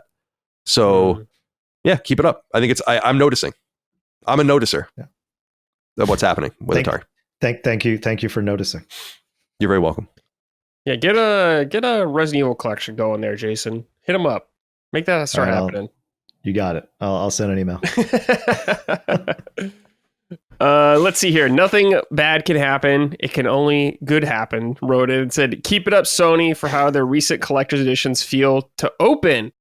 After opening up a PS5 Pro at launch and being unimpressed with how basic the boxing was, I was happy to say that some of the recent collector editions feel very premium in their packaging. Death Stranding 2 and Ghost of Yōtei both feel like they actually took the time to engineer a great opening experience and then added artistry. God, I'm thinking of artistry chicken or something weird like that. Artistry around it. It may sound silly, but I expected you to be just as impressed with the box as I am with what comes in the box, especially at the prices they charge. This is something I haven't experienced in a long time because I don't really buy physical video games anymore. But you got to respect the packaging, especially if you're showing out big numbers. I agree. Yep. You gotta put it in the extra step there if you're doing that stuff. So I'm happy to hear Sony's been doing well with that. Do these come with the games anymore? I remember collector's editions started not coming with games at a point, and I thought that was really weird. I don't know. I think it might be with some of these that you can select whether you want the digital like code or. Oh, okay. So you get the code in the box, or because I think that was what was stopping a lot of people from getting the special editions was like, I don't want this fucking physical game. I want the statue. And so I think they were trying to ameliorate that by saying like, all right, so we'll just sell the special edition and you can buy the game however you want. But then that doesn't really become a special edition. It's like something else. It's a complimentary sort of piece. You're buying a statue. Right. That's exactly right. You're buying a Funko Pop. But I do get that kind of problem exists for a lot of people because it's like, still a lot of physical gamers, but not that many. I assume most people that would want a special edition would want the physical version, but not everyone. Yeah. I'm looking at the Ghost one. I think it's just the code in a box. That's the safer route. Because it says digital item. Yeah. And by the way, it's not only a safer route, and I'm sure Jason will appreciate this deeply, is like it also allows them to manufacture these things like months beforehand because they can just assign all these codes to the game that will eventually exist. They don't have to wait for like the game to be printed and put into these boxes. And that causes a lot of problems. With games coming in late and gold code coming in late or whatever, and then you have to, navigate all the lead time. Yeah, the lead time for actually printing the Switch is the longest. That's you got to be like really far ahead of that date, and then but the PlayStation is a little more forgiving, so that's good. Cool. All right. Next thing we got here is a game recommendation from the audience for the audience. Mutter12 wrote and said, I'd like to recommend a little walking simulator with a retro sci-fi flair, The Invincible. You start off as a researcher on a barren alien planet and have to piece together why you're there and what happened to the rest of your crew. It's very much a slow burn. But if you're more into the more philosophical side of things, or sci-fi, then I definitely recommend check this bitch out. It's on PS Premium. I feel like I've heard of this game. Invincible. I know this box art. That show? Yeah. It's like it's like the red box with the skeletal or the key art. Oh, really great. Yeah, that game came out like a couple of years ago, right? Yeah, 23. November 23. 23, The Invincible. It's $15 on Steam. Yeah. It's pretty good. Looks like that's just the standard price too, so pick it up cheap or it's on PS Premium. Walking sims, I don't know. Are you guys into walking sims? Yeah, I do like walking simulators, but every once in a while, like I don't want to play a bunch of them. Same. Okay. Yeah. I'm kind of in the same boat. Walking sims to me are kind of like the opposite of Hades, which is like one of the things we got to mention with Hades too is that fewer games feel like time is going faster than when I'm playing Hades 2. It's like, yeah, I'll do a run. And then all of a sudden it's been 3 hours. You're like, oh my God, what the hell just happened? Right. How did that go? I love that. And then, yeah, they just go by so fast. On the opposite end, walking simulators, where a 2-hour game can feel like 15 hours. And I don't know why that is. That doesn't mean I don't like them. Yeah. I love them. Shout out to Edith Finch. Oh, yeah. And plenty others. But yeah, that is just like, it's just a weird feeling. Yeah. Is Unfinished Swan a walking simulator? I mean, yes and no. I mean, it's more of an action puzzle game. Like a paint throwing walk game. simulator. That game's awesome. That game's sick. I love that game. That game is great. If you don't mind, when I was looking through the comments, I saw one of these that I wanted to bring up. Yeah, go for it. For a game recommendation, because I thought Colin would appreciate it too. Weston J wrote in and he recommended Tape to Tape on Steam. Which, it's not the hockey game? It's a roguelike hockey game. Yeah. It is batshit crazy. I bought it when it came out. I haven't played too much of it. So I don't know how much I'd recommend it, but if you're a hockey fan, it's just super silly and goofy. And it's been in early access for a little while. But just the fact that you can get special abilities like shooting a puck off of a ref's face is it's pretty great. It looks pretty great. So yeah, I think I've heard of this. Yeah, Tape to Tape. That's obviously a hockey term. So that's why I was like, I want that thing to come to consoles so bad. Like that would be a perfect Switch game for me. But yeah, it looks cool. The perspective is like the old NHL, like the SNES and Genesis games. Yeah, my type of hockey game. Give me that classic arcade style game. Oh yeah. Yeah. All right. Next game we got here, Ghost of Yōtei. Jason, you and me have both played this a little bit, couple hours. Haven't gotten super deep into the game yet, but I will be playing more of it as time goes on. Of course, I'm enjoying it overall, though. Jason, what are your thoughts on the game from what you've played? I've only played for about 2 hours this morning, and it's great. I mean, it's beautiful. Yeah, it looks really nice. And I'm playing on a PS5 OG, not Pro. Mm-hmm. And man, I mean, that was one thing the original did so well, Ghost of Tsushima, when the first time you're running out on the horse and you go into that open field. And the funniest thing about that is you run out to this open field and you're like, this is amazing. And you realize you're running the wrong way. You need to turn around. It's like, why did you just make me go forward? That doesn't happen here, though. Here, it's like you're running. It's cinematic. It's really damn cool. It's pretty. And they just throw you right into it. Mm-hmm. You're not seeing exactly how things go down. That's going to be slowly revealed along the way. It's like, bam, dead family, bam, we are playing the game. Perfect. All that within about 5 minutes, which I really appreciate. It's more Ghost of Tsushima. It's refined Ghost of Tsushima. Even the cinematics, I feel like Sucker Punch, who I'm a huge fan of. I've been a big fan since I didn't play what was the robot game? I didn't play that one. Yeah, the 64 game. Mm-hmm. From Sly onward, love Sucker Punch, love the Sly trilogy, love Infamous, and they never really got. I never thought their cinematic chops were that great. Here, the thing that I noticed immediately was those have been ramped up to another level. And I'm also playing it in Japanese dub with the English sub, so I understand the English voice actor did a great job. I don't know. I'm not listening to her. Japanese game. I've hopped back and forth, and they're both pretty good. Yeah, I hear great Japanese things. just because it feels like more authentic, I guess. But we'll have to ask Dustin. English is not bad. Yeah. That's my new joke with Dustin is that he knows Japanese. Yeah. Oh yeah, sure. But it's great. I mean, so far so good. 2 hours in, I want to keep playing. So that's what I could say about the game. Yeah, I guess from like a gameplay perspective, one of the things I noticed, or you kind of figure out earlier, is one of the biggest differences. The stance kind of things are gone, like in the first game. Now it's just completely different weapons. Like there's multiple weapons you get, and I just got one of them, and it's like 2 katanas now, which is really fun. And they all have like their strengths and weaknesses. Their rock, paper, scissor element, I guess. Like the dual katanas are more effective against like spears and stuff like that. And I've kind of gotten like a hint of like what other weapons are. I think there's like a spear in general and stuff like that. So they've kind of just given you more options in combat or make you feel cooler using different weapons, which I think is really awesome. Because the first game, you just had the katana and that was it, which was awesome. But now you got a lot more flexibility, I guess, how you want to express your play style. This game looks insane. I'm playing on a Pro right now with like the ray tracing thing on. Like, holy shit, this game looks good. Yeah. Showpiece, dude. Colin, you're going to love it, dude.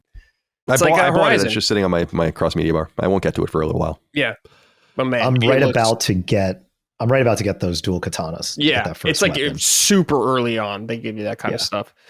Right. And the way the story's kind of unfolded is interesting. Like you're saying, Jason, like they kind of throw you in right away. Family's dead, vengeance. You're like, all right, cool. I can get behind that. Be Batman. Go. Be Batman. Yeah, you're Batman. But there's certain sections in the game where you can like, when you like visit a location, you can relive the past to an extent. Like you just push, like, I think it's the touchpad or something like that. And it'll be like, here you are in the past now, and like you're young Atsu running around. So there's all that kind of story unfolding, which is really cool. And I think it's a fun, seamless way to kind of explore the past, stuff like that. There's the transition effect to that is awesome. Yeah. Really, it's really impressive. Really cool. Yeah. I agree with you on the cinematic presentation too. It just looks gorgeous when they're talking, like how everything's angled and everything. Really next level. Facial animations are great. We were saying it's a showpiece.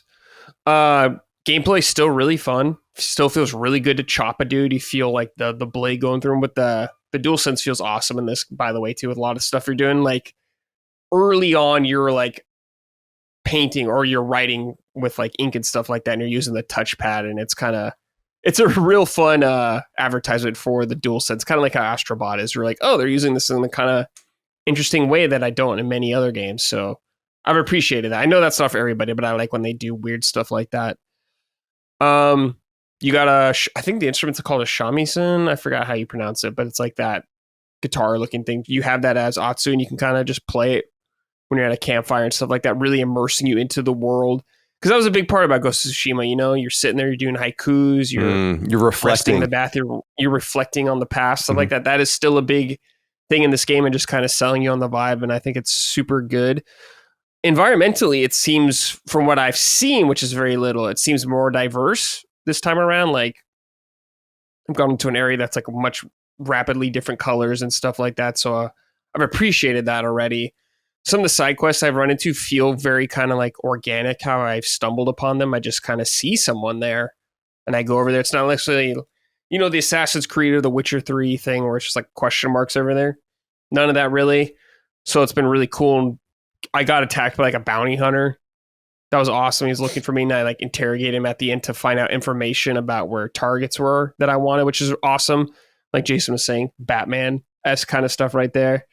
There's a bounty board also now, which I love. You know, in Final Fantasy games, I love the hunts and all that kind of stuff there. So that's really cool. Cool. You can go take them there, and there's an NPC tied to all of them. You get to fight a Marlboro.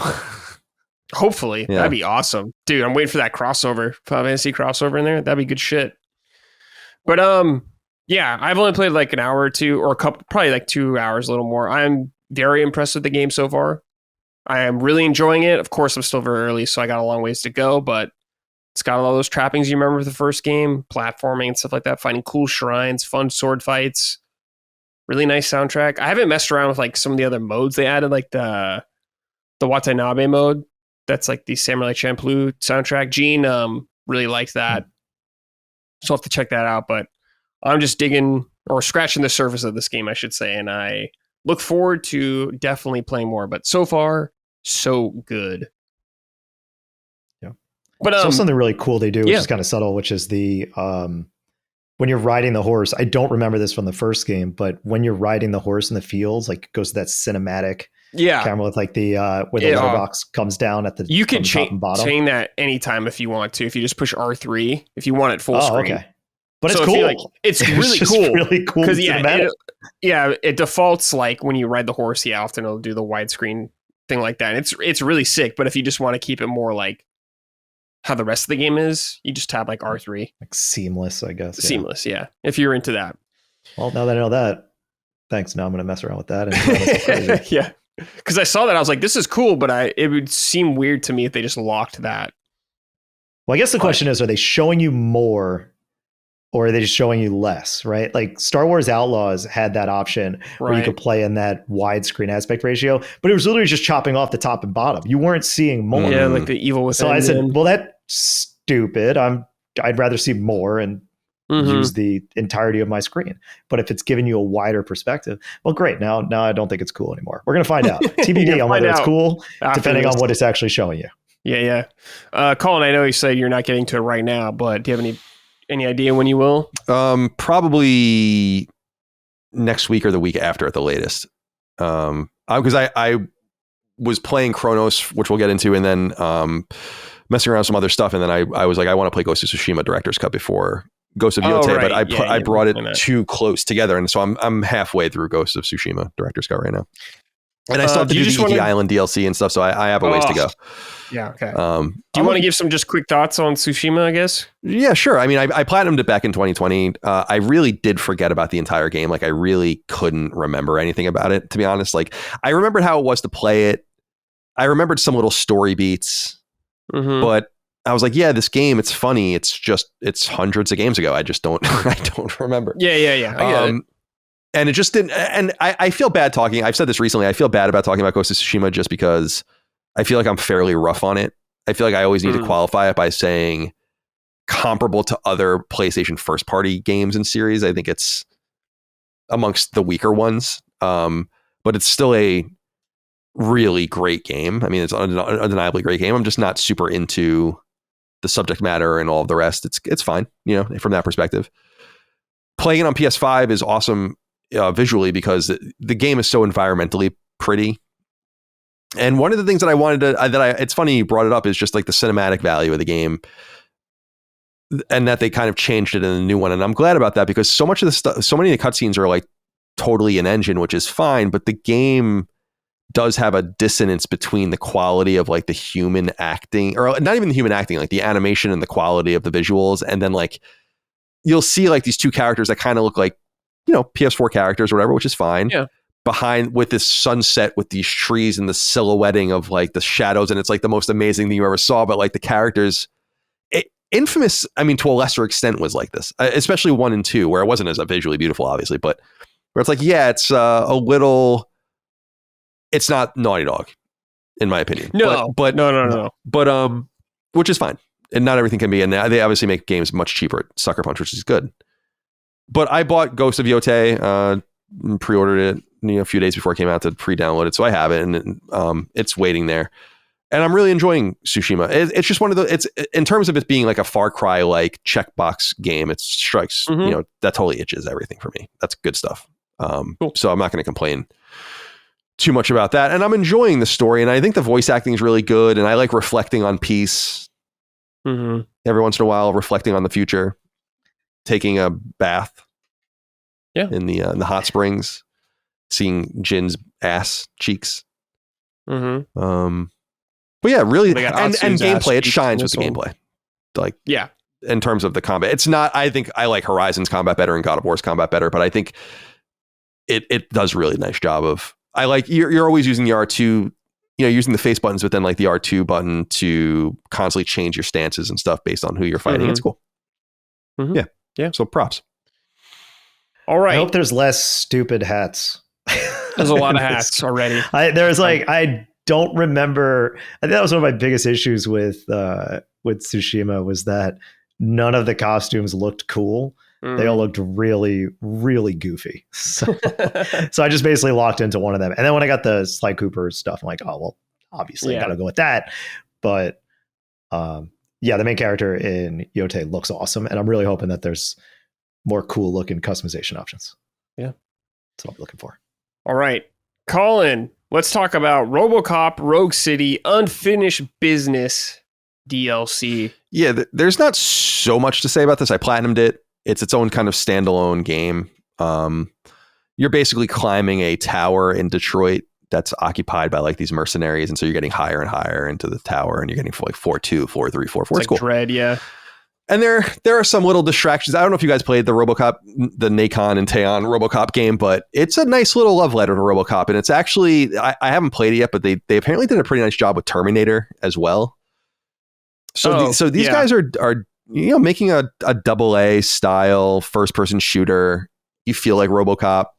You can't take cover or even crouch, which makes a lot of sense. So you just take a lot of damage, and basically it's part of the cycle of you just constantly healing yourself with these things you find around the stages in great quantities as you're finding ammunition and switching between weapons and all of the rest, and just blowing people to bits and shooting them in the dick. Of course, you have to do that in RoboCop. That's a big thing in RoboCop, and everyone's got their dick shot animation going on. And But really, I was just looking for kind of a palate cleanser.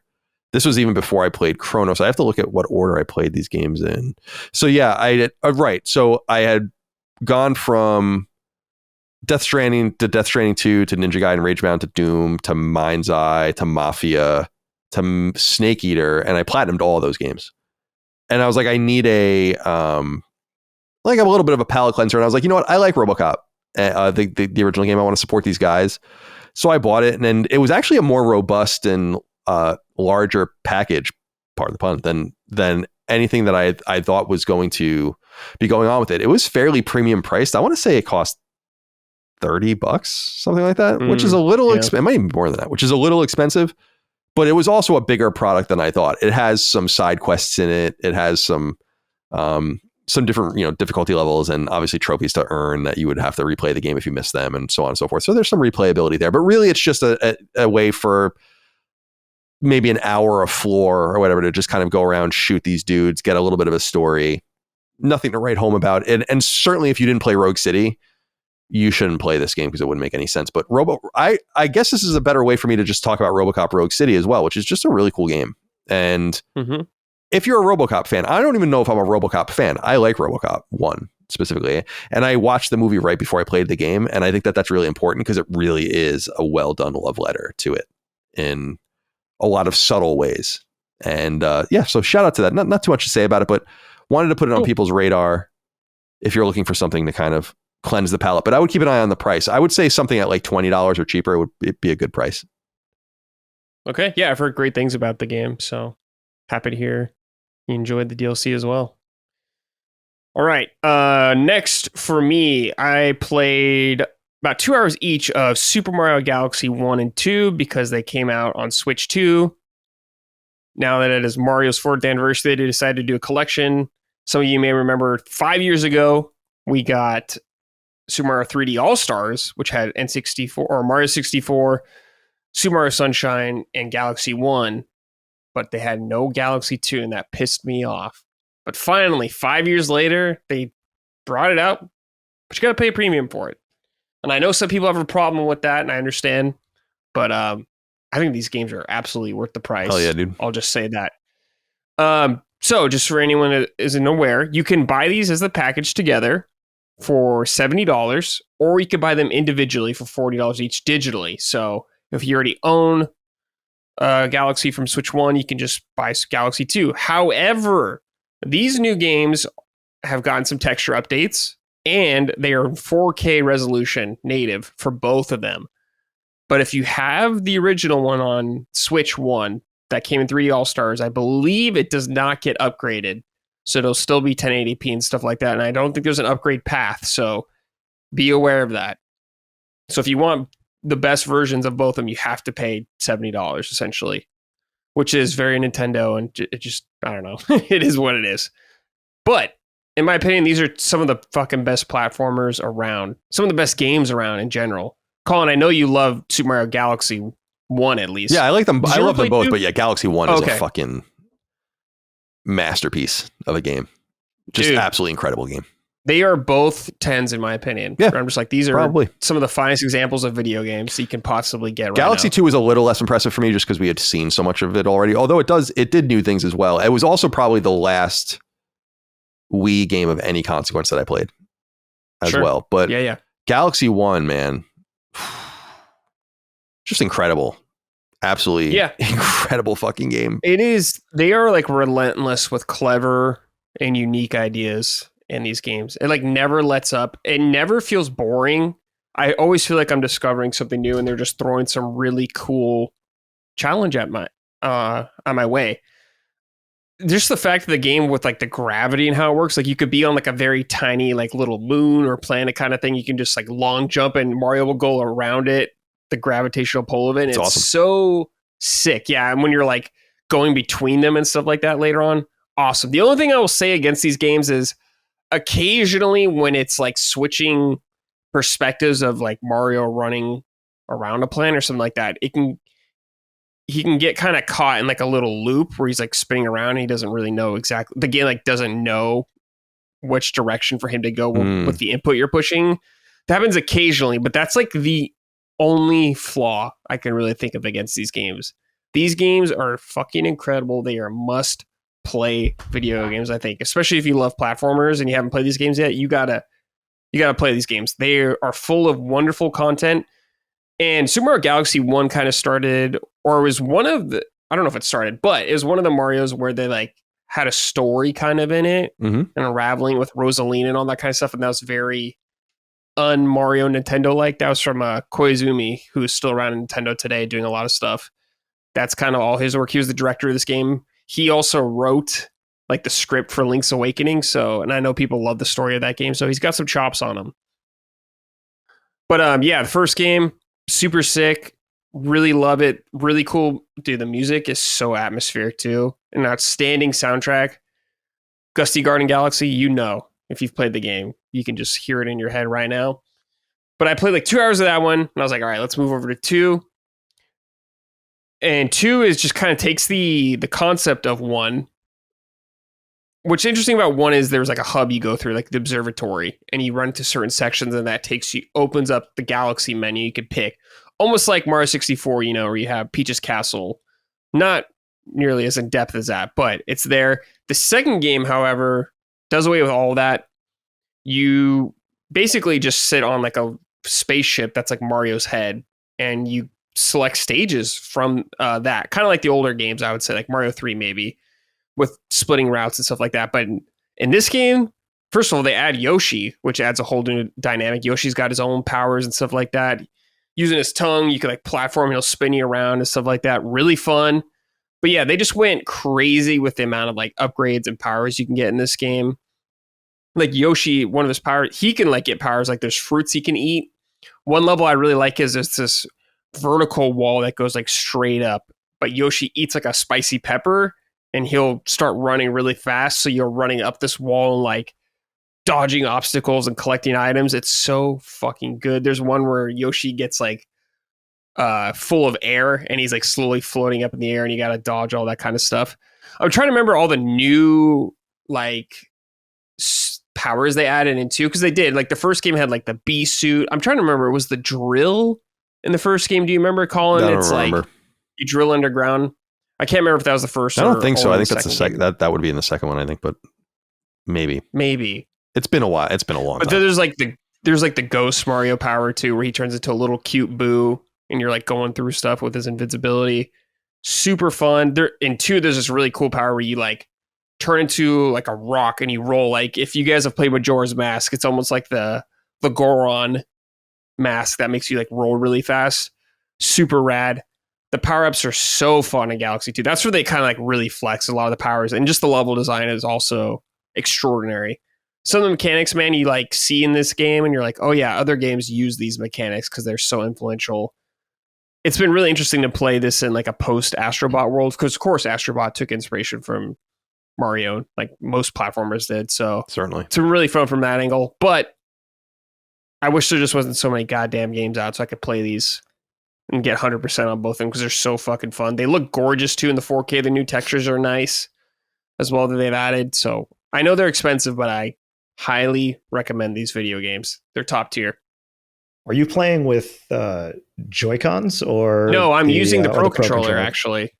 Okay. So it works pretty well. Basically, if anyone doesn't know what Galaxy, they were Wii games, of course. So you had the pointing and you would like collect star bits by pointing at them and shooting at them. And then enemies. Wouldn't you wiggle it to do something? Yeah. Wiggle to like attack and stuff like that. You could still do that on the Joy-Cons if you want, but now you don't have to wiggle to attack anymore. You can just push, the Y button. But all that kind of movement stuff with this IR sensor is just now done on the Pro Controller. You can just tilt it around. That's what I've been using. You can reset it anytime very easily just by pushing R1. So it's been really nice, actually. It hasn't been cumbersome at all, really. I haven't struggled with it whatsoever. But I do believe it has mouse controls also if you're into that. So if you prefer that method too. And you can use the Joy-Cons as they usually were. Well, there was a weird thing. The reason I asked, because there was like a weird thing that people were bringing up, and I guess one of them was if you're playing handheld, you can use. I haven't played handheld like that, or you can use the touchscreen. Yeah, I have not played handheld. But the mouse controls are only available for co-op. So the only when you're playing it as a co-op partner, from what I understand. That's weird. Okay. Yeah. Well, Nintendo, right? Yeah, Nintendo always monkey paw with them. Yeah, always. Yeah. But yeah, fucking banger games. Give them a shot. Yep. Good hard fat loads man. Wow. What's good, my summon boys? Brad, as a fan of Mario Galaxy games, I was excited like everyone else to see the re-releases, especially Nintendo acknowledging Mario Galaxy 2. Of course, though, that price for 2 Wii games is ridiculous, but game companies do be greedy lately.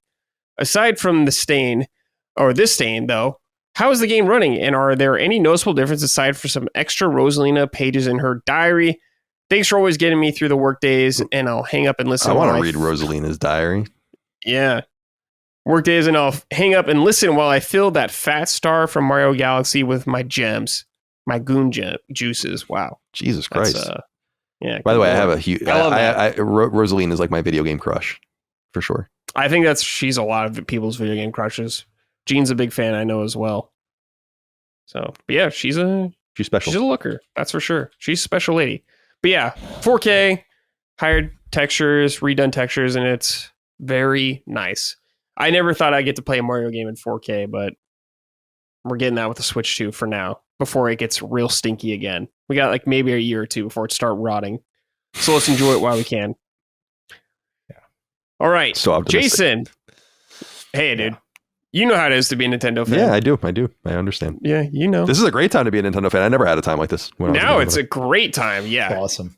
It's I'm stoked great to play these games, by the way, before we get to the next game. Like this is, I have a lot of flights coming up again. So really hyped to, really hyped. I mean, who knows how long I'm going to be playing Hades 2. I got to see it through to the end and the true ending if the one exists. And then I'll probably jump onto these, I think.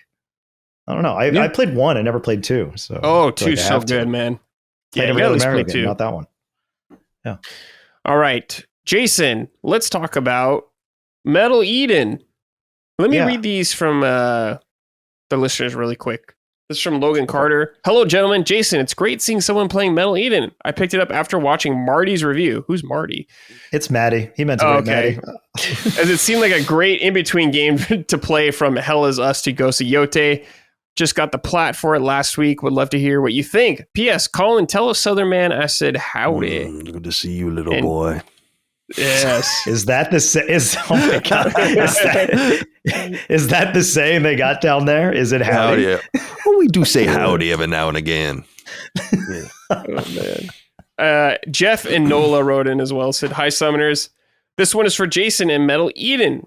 It was a game I really wanted to like, but I found it to be way too busy with too many systems going on right from the jump. Does the flow get better? I had to stop playing it. And with so many things out, trails, tactics, Borderlands, etc., not sure if I have time to go back. Have a nice day, Jeff.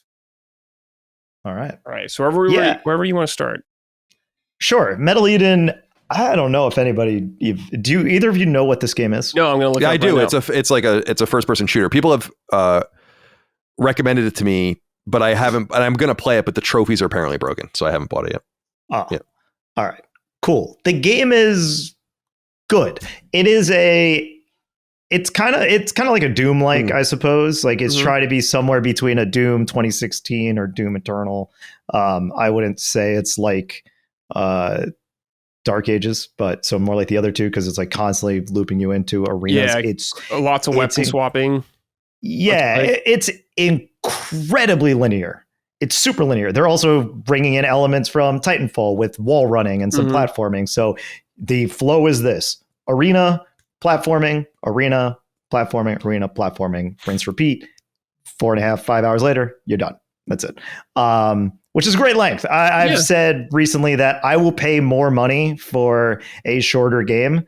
And when we decided we were going to do this today, I was kind of looking at my Steam wish list and said, what can I play just to add to the list? Because I haven't really had too much time to play any games that were already, everything I've been playing has already been talked about. So I said, well, what can I get through in a week? Looked at my wish list. Oh, Metal Eden came out. Great. Let me check that out. So I jumped on that. I finished it.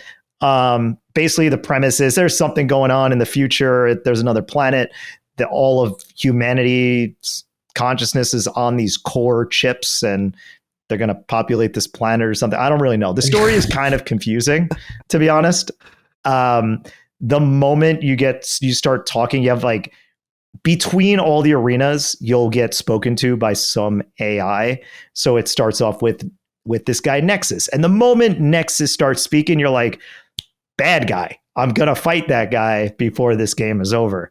And then you get another guy's voice in your head, and they're kind of telling you the story as things go along. The presentation is not bad. The game is super clean in that kind of almost stereotypically dystopian, shiny look.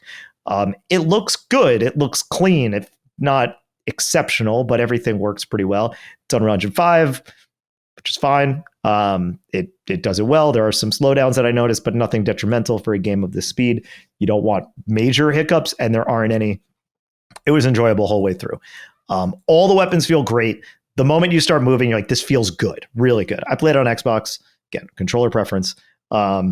Series X. The movement immediately felt good. Shooting felt good. The first weapon you got felt good, which is great because I played Doom the Dark Ages, really liked it by the time I got to level 6 and started getting some of those new weapons. I actually really didn't like it in the first level. The first weapon they got just felt so lame compared to every other weapon in a Doom game up until that point.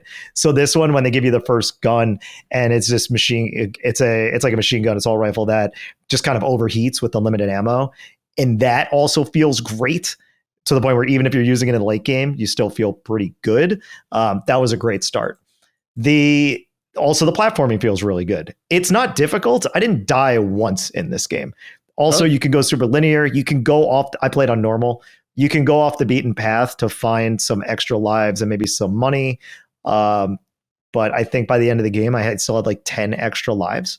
Because when you die, quote unquote, and you have an extra life, you just come back with some health back. And so that happened a few times, but I never saw a game over screen. So I don't know what happens if you lose all your lives.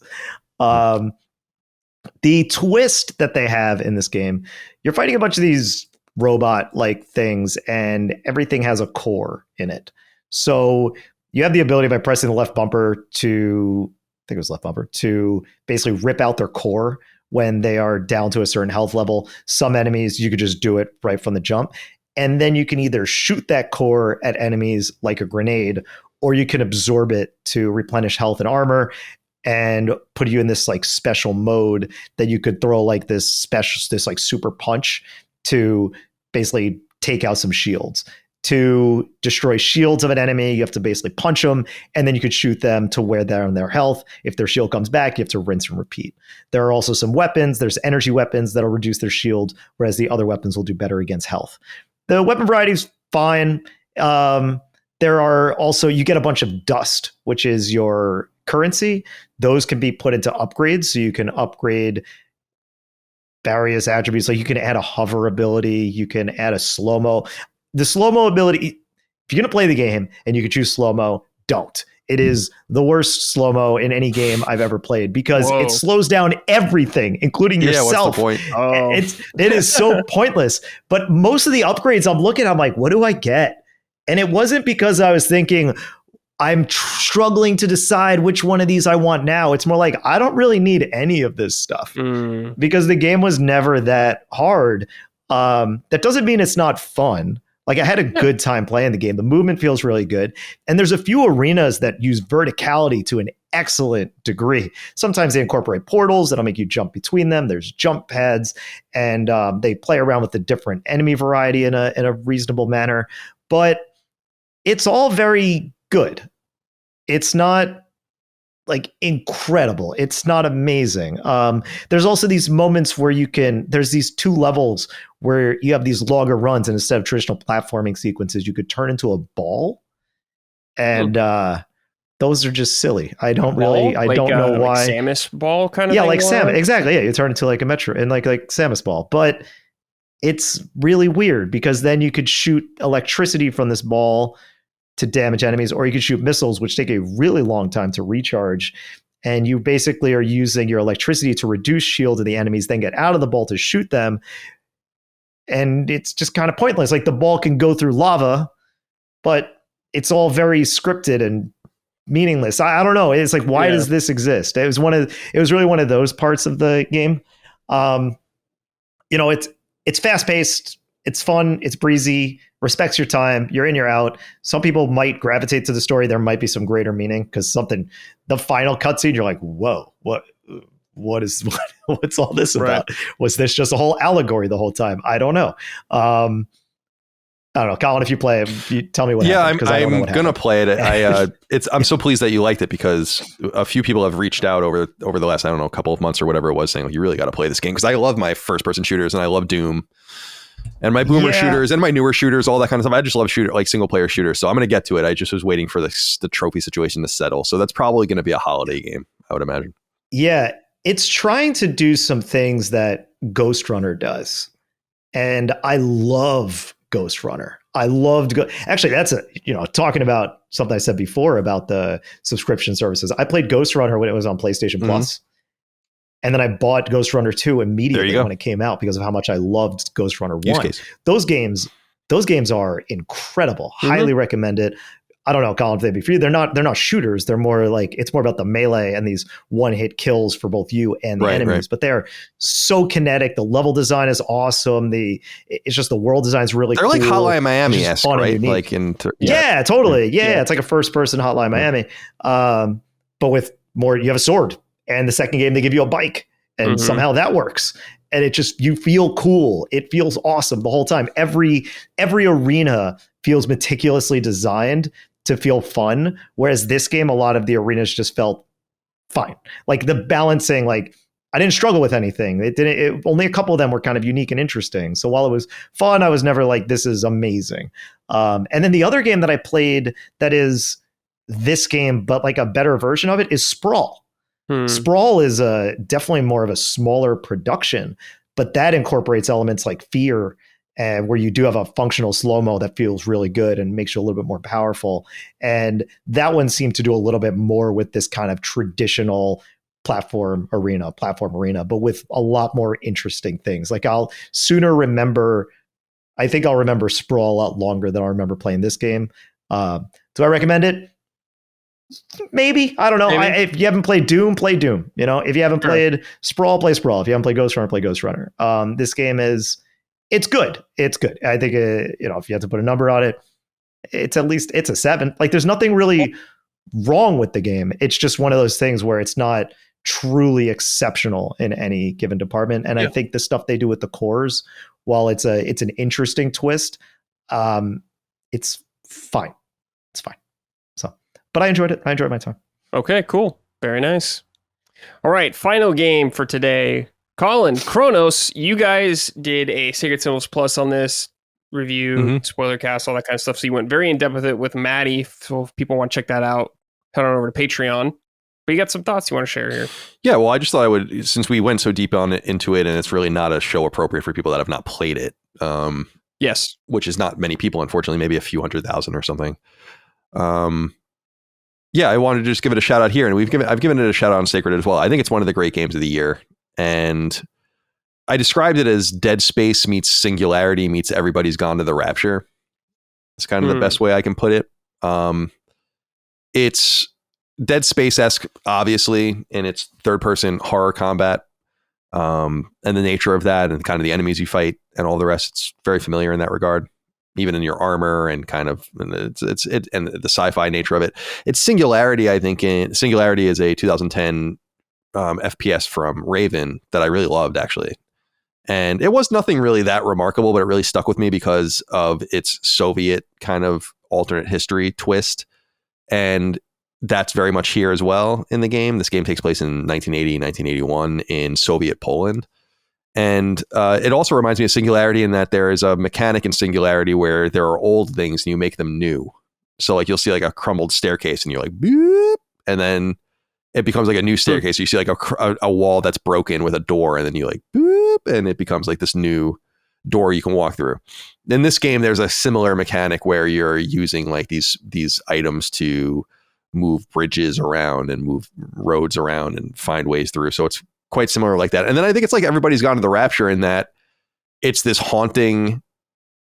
It's not a walking simulator. I'm not trying to say that is, but these guys make walking simulators. This is where the Bloober comes from. And there's kind of a walking simulator element to this game in that if it's like Dead Space in terms of its combat and enemies, it's very unlike Dead Space and maybe more like a Silent Hill game, but something even far beyond that, where you're going to all these different places. The game is constantly like psychologically fucking with you. You're like walking down a pathway and nothing's really happening, and then it turns into something else. And then there's like a jump scare of a thing you see in the distance. And it's very much like paced like a walking simulator with interspersed combat and boss battles and weapon upgrades and armor upgrades and all those kinds of things. So you can definitely see where they've been going in this game, which is cool. But it's basically about this town called New Dawn in Soviet Poland that's supposed to be like this.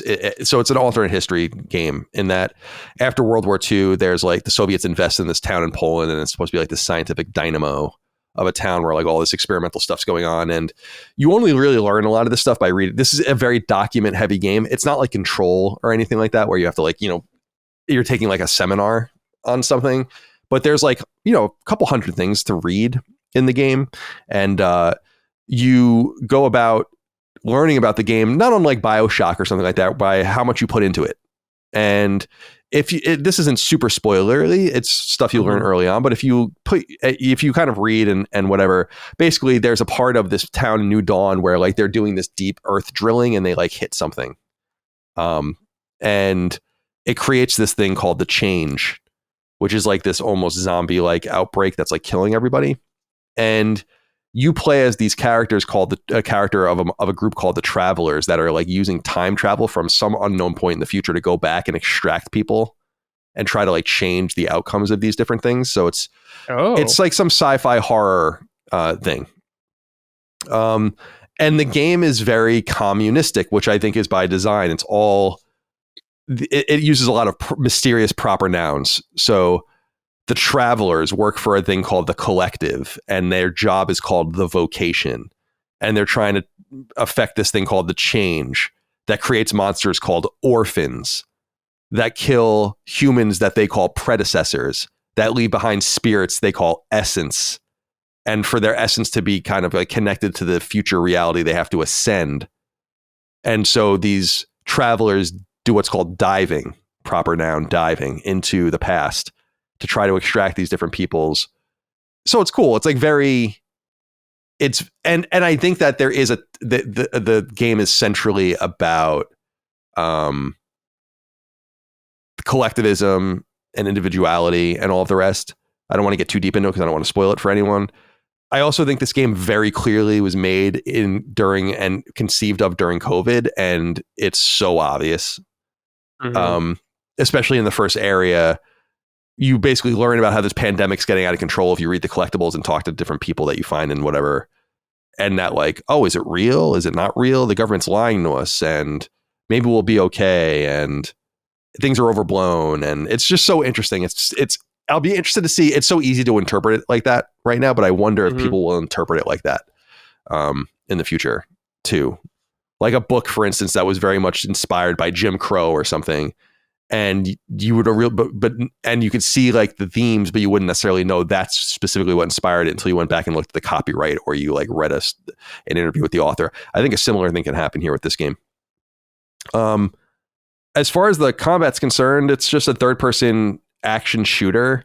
You have melee attacks like a Death or a Dead Space or even like a Callisto Protocol like stomp, and you can like swing your arms and stuff. But generally, you're going to want to use your guns. And unlike the gun, so like if Dead Space's whole thing is like shoot the limbs, right? Splattered in blood on the wall by the QA testers so that you know what you're supposed to do. This is all about burning bodies and using fire. I heard this is very much like Evil Within, which is not a game I played. So you haven't played Evil Within? No. No, I played it for a couple hours, but I've not played it more than that. No. Oh man, okay.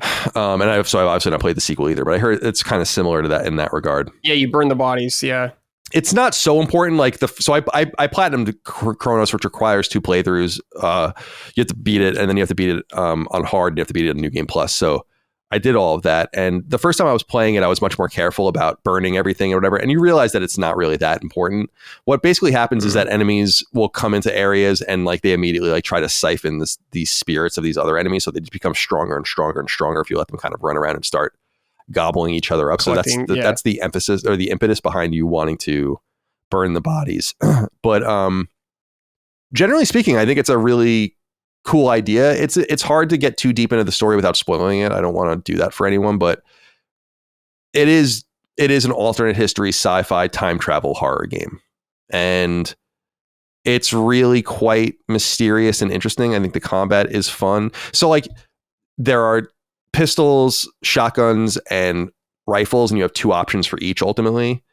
And so you're kind of like selecting which weapons work best for you. You can only upgrade so much, so you have to kind of choose the weapons you upgrade, but you can also take the upgrades off of weapons you're already committed to, so you can switch things around. The inventory system is very strict. It's very Resident Evil-like in that you only have a specific amount of space, but unlike Resident Evil, it's not like, oh, the rocket launcher takes 5 spaces. Everything just takes 1 space. You only start with 4 spaces.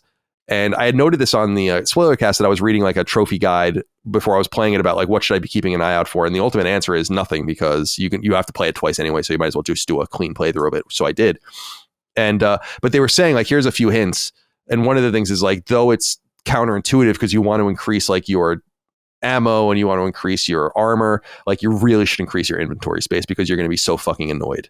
And I'm glad that I took that advice because you have so many things that you need to find that you're going to be often traveling back and forth. So it's something to keep in mind. But yeah, otherwise I think it's really, really awesome. It's one of those games that I think if in another time, another place, it would have been really big. Yeah, and, a lot bigger. And the one thing that I also will say is this, I think Silent Hill 2 remake made me open my mind to what Bloober could do. And now I think this game is like, yeah, okay. Because this game wasn't made by the Silent Hill 2 team. It's very much informed, I think, by Silent Hill 2. And I think you'll see that in some ways. You're going to the apartment buildings, you're going to the hospital, not unlike that. But these games were kind of made concurrent to each other. And I'm sure people crossed over between the teams or whatever, but it's like, no, you actually have kind of a more holistic, studio-wide increase in quality in like what you can do. And it's exciting. I don't think they recently gave a financial statement where they said they have no plans for a Cronos sequel or whatever, and I don't think they will do a sequel. I don't think it's selling enough, but it's super cool, and it's better than the Callisto Protocol, which I liked. I thought it was fine. I think this game is far superior to that game. Not as good as Dead Space Remake, but up there and fun to play and full of twists and turns, and it's not particularly scary. I think it's thrilling and spooky and eerie, and it's fairly difficult too. So I think people will enjoy it if they give it a go. Cool. Yeah, I'm hoping to be able to play it sometime this month for Halloween stuff, but who knows? I'd like to play it at least by the end of the year because I am interested in it and I love survival horror. So me too. All right. Boys, let's end the show with some write-ins from the audience. Like I said earlier, if you want to write into this show, I post a thread every Saturday calling for your submissions. So keep an eye out there on our Patreon. This is from Hector. Good afternoon, Summoners. With everything going on with Xbox, is this a good time to switch over to PlayStation? I will be asking the Dukes the same question. I hope you all have a great day. All right. If he's going to make the swap, do you think this is the time? I think if you're open to it, the best time to do it is as soon as possible. Just because you're lingering and spending money on a platform that you're not going to stick around on. I don't know if going to PlayStation is the right idea, though. I think ultimately, the most cohesive route for Xbox fans is to PC. Just because I think if you care about your back catalog and the Play Anywhere stuff, I think they're gonna lubricate those wheels and make it quite easy. I think that's the ultimate end goal, is to just make it to be like, just go on fucking PC. We said this earlier. We'll make as much of your stuff available. You'll have your achievements. You'll have your friends lists and all of that kind of stuff. I know that it's not so linear for people because PCs are expensive and console gaming is supposed to be a more affordable entry, and although it's not so much anymore. So I guess what I'm saying is if you're like teetering now, I think the answer is to yeah. But I don't know that going to PlayStation, I think bailing out makes sense. But I don't think I don't think going to PlayStation necessarily makes sense. Yeah, I guess it just depends what you're looking for out of an ecosystem and all that kind of stuff. Yeah. If you want to depends on what your if you want to feel security, I guess, and purchasing stuff on a storefront or whatever, or the ecosystem, maybe that's time to switch over. It also depends on what you're looking for in general, right? Like way back in the day, actually, when I was in college, I worked at GameStop, and the constant question that would come up is, what console should I get? And it was, now in that case, it was pretty easy because I was just like, look at that wall, look at that wall, look at that wall, and then determine which ones seem are most interesting to you. If you play online, that's a big consideration. Where do your friends play? Not every game still, cross-play is not ubiquitous nowadays. So if your friends are also on Xbox and they're thinking maybe it's time we all jump, then where are they going? Maybe you all go together, right? If you liked Xbox and you liked the Game Pass thing, well, hey, you could save money by having a PC and doing the Game Pass thing there. Then you have Steam, and that will be probably the most secure forever ecosystem you can imagine. And rebuying your games in that ecosystem will be a lot more affordable because stuff goes on sale to crazy discounts on Steam constantly. But if you are a console player, or you then, PlayStation, of course, that's going to be around. That's good. But don't discount Switch 2 because a lot of stuff is coming there as well. And but if you really want that HD system, well, then maybe that's not for you either. Yeah. But to reinforce that point before, it's like, sooner, but also why are you jumping? Like, what are you jumping from at this point? I guess that's the other thing. Yeah. Like, you still have your games. Mm-hmm. Yeah. Yeah. I get it. All right. Well, good luck, Hector. See what the Dukes tell you. This is from Matt Danger 87. Hey, Summoners, what are your thoughts on the value of a video game? I understand the economic climate we are in and how hard it is for many to justify a purchase due to this. And of course, I'm always up for a better deal on a product if I can get it. But when I look at, for example, $100 Canadian price tag for Mario Galaxy 1 and 2, I don't see a lack of value. I still see an overall deal. These are two of the greatest platformers ever made, and the passage of time hasn't changed that. They're not used cars that rust and break down over time. These are still the same all-time great games that they were when they released on the Wii. I just wonder if both the developers / publishers and the consumers have spent too much time devaluing the hobby. Maybe I'm completely off base and shouldn't be playing devil's advocate with the corporation selling older games for high prices, but I'd love to hear your thoughts. Thanks again for all of you at LSM for being the best place for gaming coverage week in and week out. Pregnant pause. Yeah. Just thinking. I'm like, well, I mean, I think my answer to this is just what I've been saying more recently, which is that we can argue about this till we're blue in the face, but the reality is just no one really wants to hear it anymore. Like, first of all, like, what people can afford is relative. I do think that there is this idea that people have a right to entertainment that I don't really agree with, because the entertainment is not a naturally, it's not like water in a stream or something. Like, people have to work towards this. They're sacrificing. They themselves have to exist in the economy and all of the rest. And I think games are undervalued. I do believe that that's true. But I also think that there's a pulling, like a gravity towards the lowest common denominator that's existed in the space since the rise of iOS gaming, I would say, really is what did it. And that's fine, but undervaluing the games in the mid to long term is only going to affect our ability to play great games. I think the big problem right now with money is just there's a lot of money in the industry. I think that there's just not enough of it to go around to the amount of mouths that need to be fed, and there needs to be a certain level of culling, which I think is just going to happen naturally. We were just talking about a game like Cronos, which is just, it's a great game, but maybe even being great isn't enough anymore. In fact, I know it's not, because great games fall through the gaps now. That never happened in the past. You didn't play on PS2 for like years, and then someone's like, hey, did you see this game that came out in 2001 that no one heard about? Like, everyone heard about it. Like, maybe they didn't play it at the time, but it's like games had visibility and all the rest. So have people undervalued it? Yeah, I think that they have, but I also think that comes from consumer pressure to make things more affordable. And again, just going back to the reality is, like, you can argue till you're blue in the face, as I have done in the past. Like, games are cheaper than ever. Games are more accessible than ever. Like, it's so much, you have no idea what you're talking about how expensive things used to be, both relative and in real terms. People were spending thousands of dollars on computer rigs in the 80s, in 80s money. Do you have any idea? Like, you couldn't spend that much money, I don't think, on, like, the Lisa was $10,000 when it came out in 1980. You know, like you couldn't even spend that much money on a personal computer today. So it's just, but people don't give a fuck. And I don't really blame them, because it is at this point like an historical curiosity more than a reflection of their real economic situation, which is unfortunate.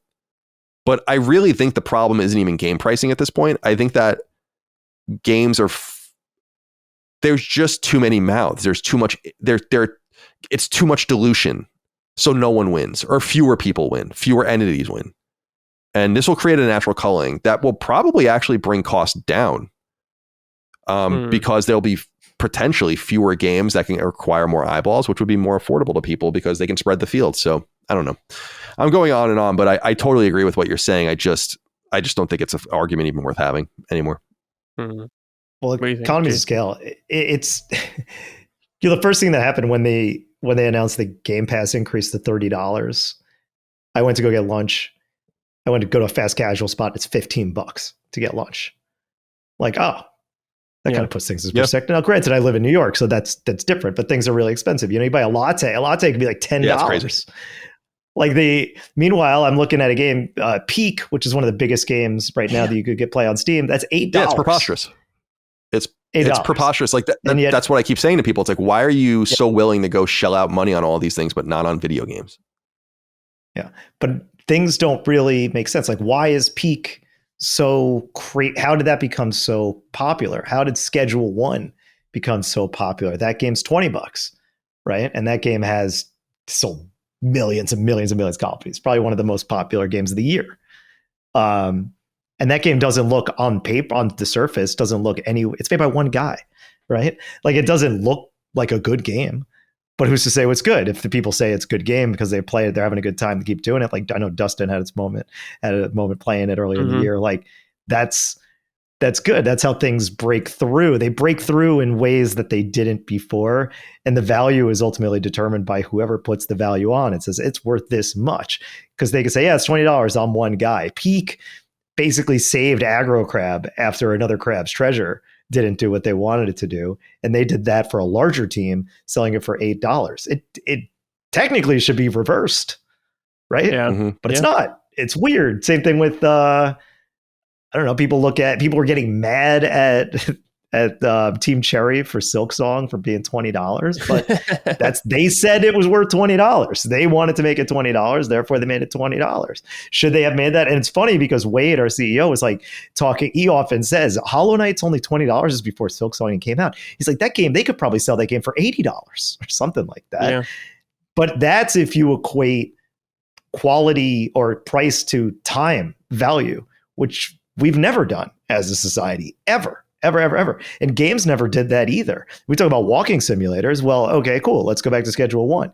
You got how many hours can you put into that game? Probably dozens and dozens of dozens, because it's multiplayer, a constant loop, things expanding, versus Edith Finch, which would also be about $20. That game ends in 2 hours. There's too many perceptive factors that get in to say this is worth that, this is worth that. I respect Nintendo for being like, this is the value of this thing and it will never change. Yeah, I respect that too, actually. Deal with it.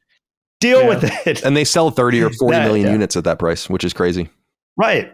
Because you have no expectation that it's ever going to drop. You're just like, you're going to get it now, or you could save some money and get it later, but you're not going to get it for cheaper. Right. That's why, I'm not trying to undercut it is the sales figures of Minecraft or GTA 5 or whatever are nuts. But you're also talking about games that are sold for like $10 or $15 a piece. It's actually way more impressive that 40 million copies of Animal Crossing sold at $60. You know, like, so that is a great point. Yeah. So what are my thoughts on the value of video games? I don't know. It's all nonsense. Yeah. It's all nonsense. Blue Doggo wrote in, hello all, but a question for Colin. Why do you say that streaming content where you just, quote, hang out or hang requires no effort? If I were to do so, no one would tune in. The reason people tune in is because you busted your back to get your foot in the gaming reporting industry. You are knowledgeable about the industry. You developed a diligent approach to reporting. You approached your skills in communicating and entertaining. You set up your own company twice, once in partnership, once on your own. You cultivated an audience. You decided to provide a high output with consistency every week, including over breaks for a reasonable cost. treating your audience with respect, and probably 1001 other reasons I cannot immediately think about.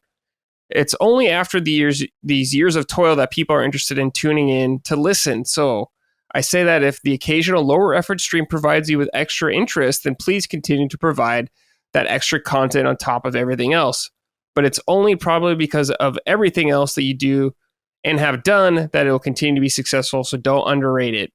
Having an awesome team around you no doubt helps as well. So every encouragement from me to all to keep up the good work. Cheers to all.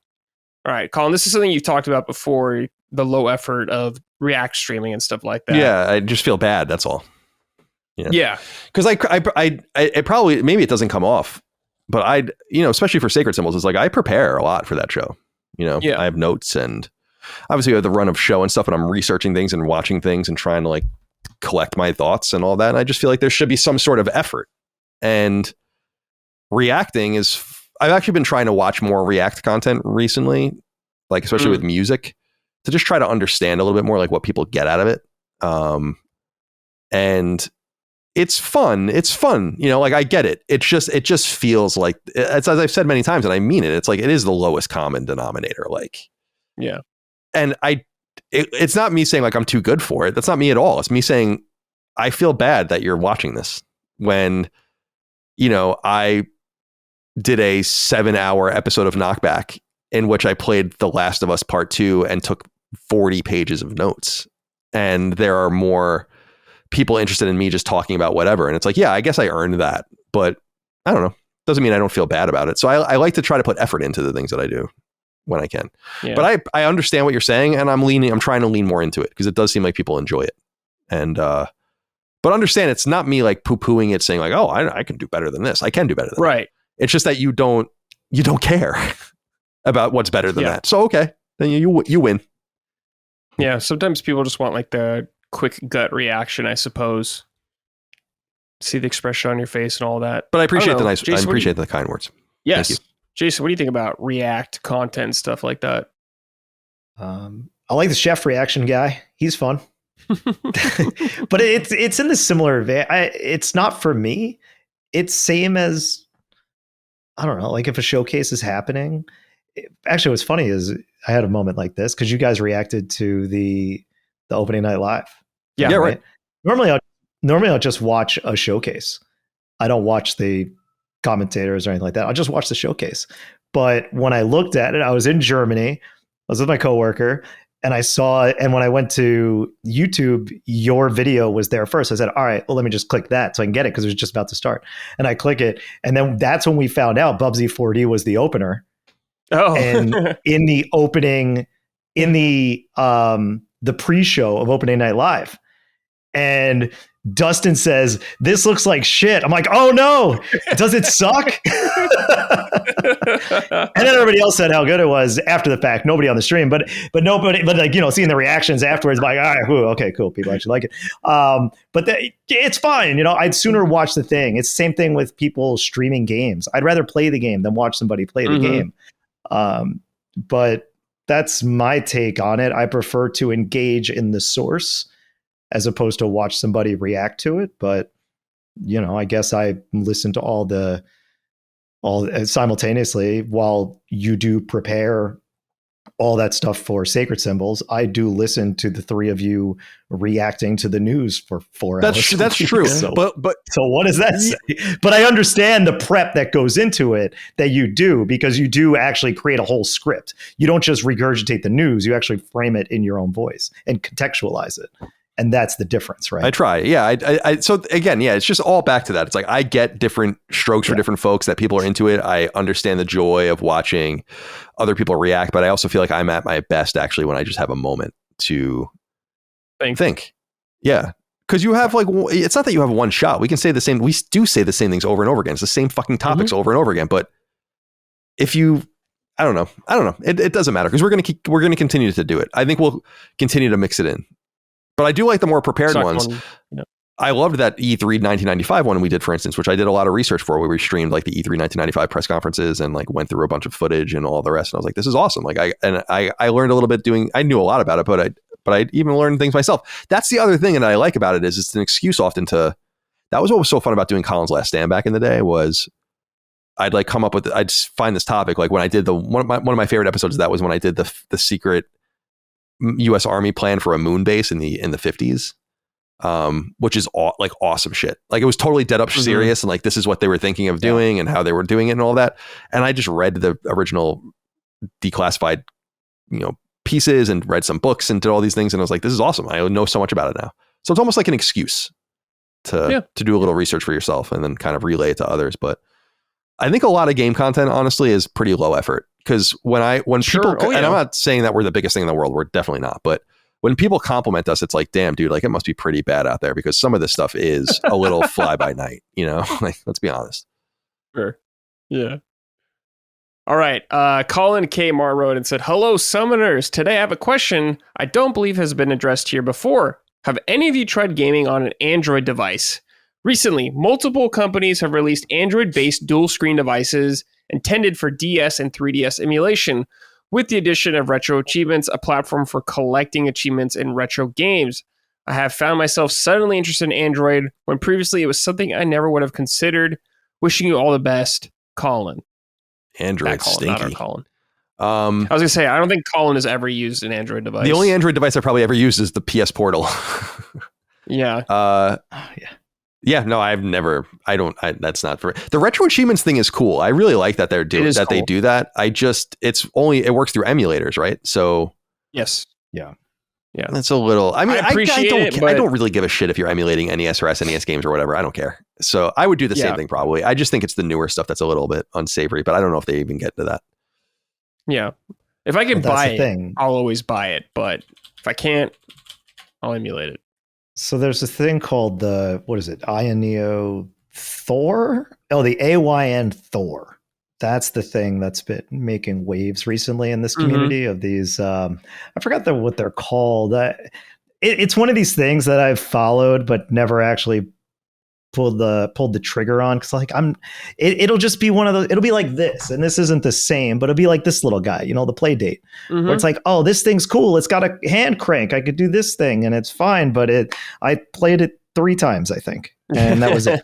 And this will be the same thing where it's like, great, I could finally play through, I don't know, some random obscure backlog game that I've always wanted to, and because they are all obsolete storefronts or the secondhand market is so absurdly high priced. That's the appeal, right? They're SBC single board computers. So SBCs is what they're called. But there's all these different things like AOIN, Retroid, Ioneo, which is actually different than AOIN. There's a bunch of these devices and they run Android because that's like basically it's the Windows of these portable devices. So that's where you can load on all these emulators from, and that's you could do it. So you get something like the AOIN Thor that's coming out, which is a pretty high powered thing. So you could play through an entire DS library in a dual screen form factor. So I think that's ultimately what's being gotten at here. And shout out to Retro Games Core. Love that guy's videos. He goes so in depth on these things and shows, basically across the entire gray area, which is how well these things perform through and through. So, goes through all the classics and sees how far you could push the limits of these things from a newer device. I don't condone any of it, but they're just interesting. I have no interest in buying it, but you got to respect the work when the guy's putting out like 30-minute videos about some random ass Chinese Android handhelds coming out. And, so they're super interesting. The devices are interesting. The speed at which these devices are accelerating in terms of power and quality is really great as well. Even if you look at them as just straight up Android devices, like you can play Dredge on Android, right? You could access Play Pass and all the other different Android games that are out there. Even if you just play Genshin or Fortnite, then these are all things you can play through Android. So it's cool. It's interesting. They're usually reasonably priced. They don't typically go for more than $400 if you want the stupid high-end ones. You get a lot of these for like $50 to $150. And the Retroid Pocket 5 looks gorgeous. Like it looks really, really, really good. If you look up this thing, it looks like a super high quality PS Vita, right? Wow. So if you wanted means to play PSP games, well, there's not really any place to give people money for PSP games anymore. So there's a potential option. I don't know if I necessarily condone it, but it's a little bit more reasonable. No, I have not bought one of these. Yeah. I think the closest I have is an Analog Pocket, but like, I don't know if that's even Android, but I know you can. No, Analog Pocket runs its own OS. Okay, that's what I have. And it plays physical. So that's something else. That's, I forgot the name of how that works. That's FPGA.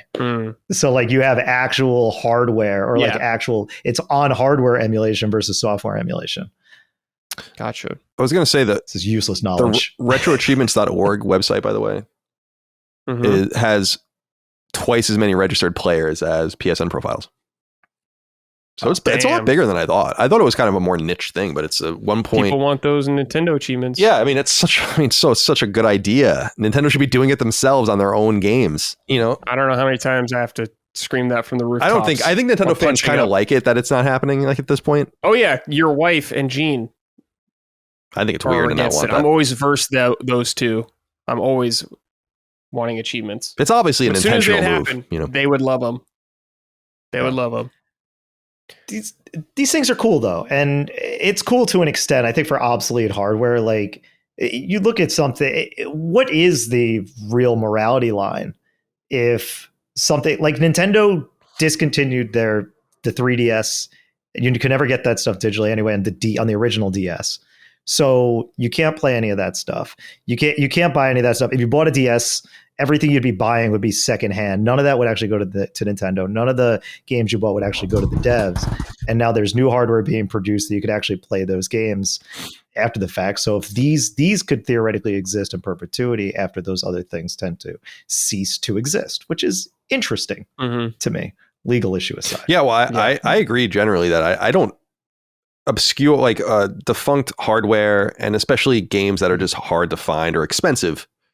I think I don't really give a shit. I don't really give a shit what anyone's doing at all. I do think that there's a stark difference between the newer stuff. I've said this many times, but like seeing the Vita, the jailbroken Vitas with a jailbroken storefront that has every Vita game on it that's ever been released for free was very demoralizing for me. Just from when we were trying to sell games, and it's like, damn it, here it is. You know, someone stole it from us and uploaded it, and it's still available. And that's the kind of shit that pisses me off. That's why it is. You don't really see piracy with PlayStation or Xbox. It's like Switch.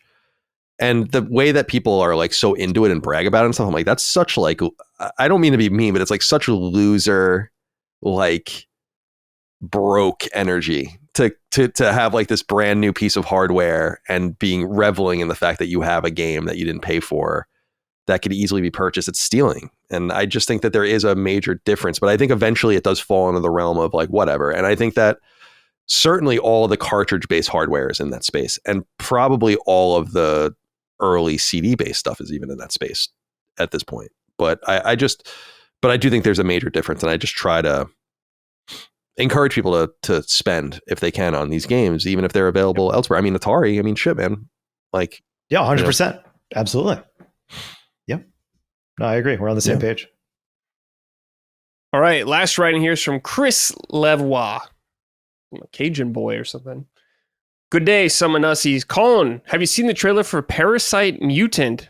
I know you expressed love for Parasite Eve in the past. I believe this is the best we're going to get of a spiritual successor, as Square seems allergic to the idea of ever doing anything with the IP again. As always, if Brad or Jason have any love for the series, I would love to hear their 2 cents as well. Cheers from Canada. I'll just say briefly, I've played the first game and I really liked the first game a lot.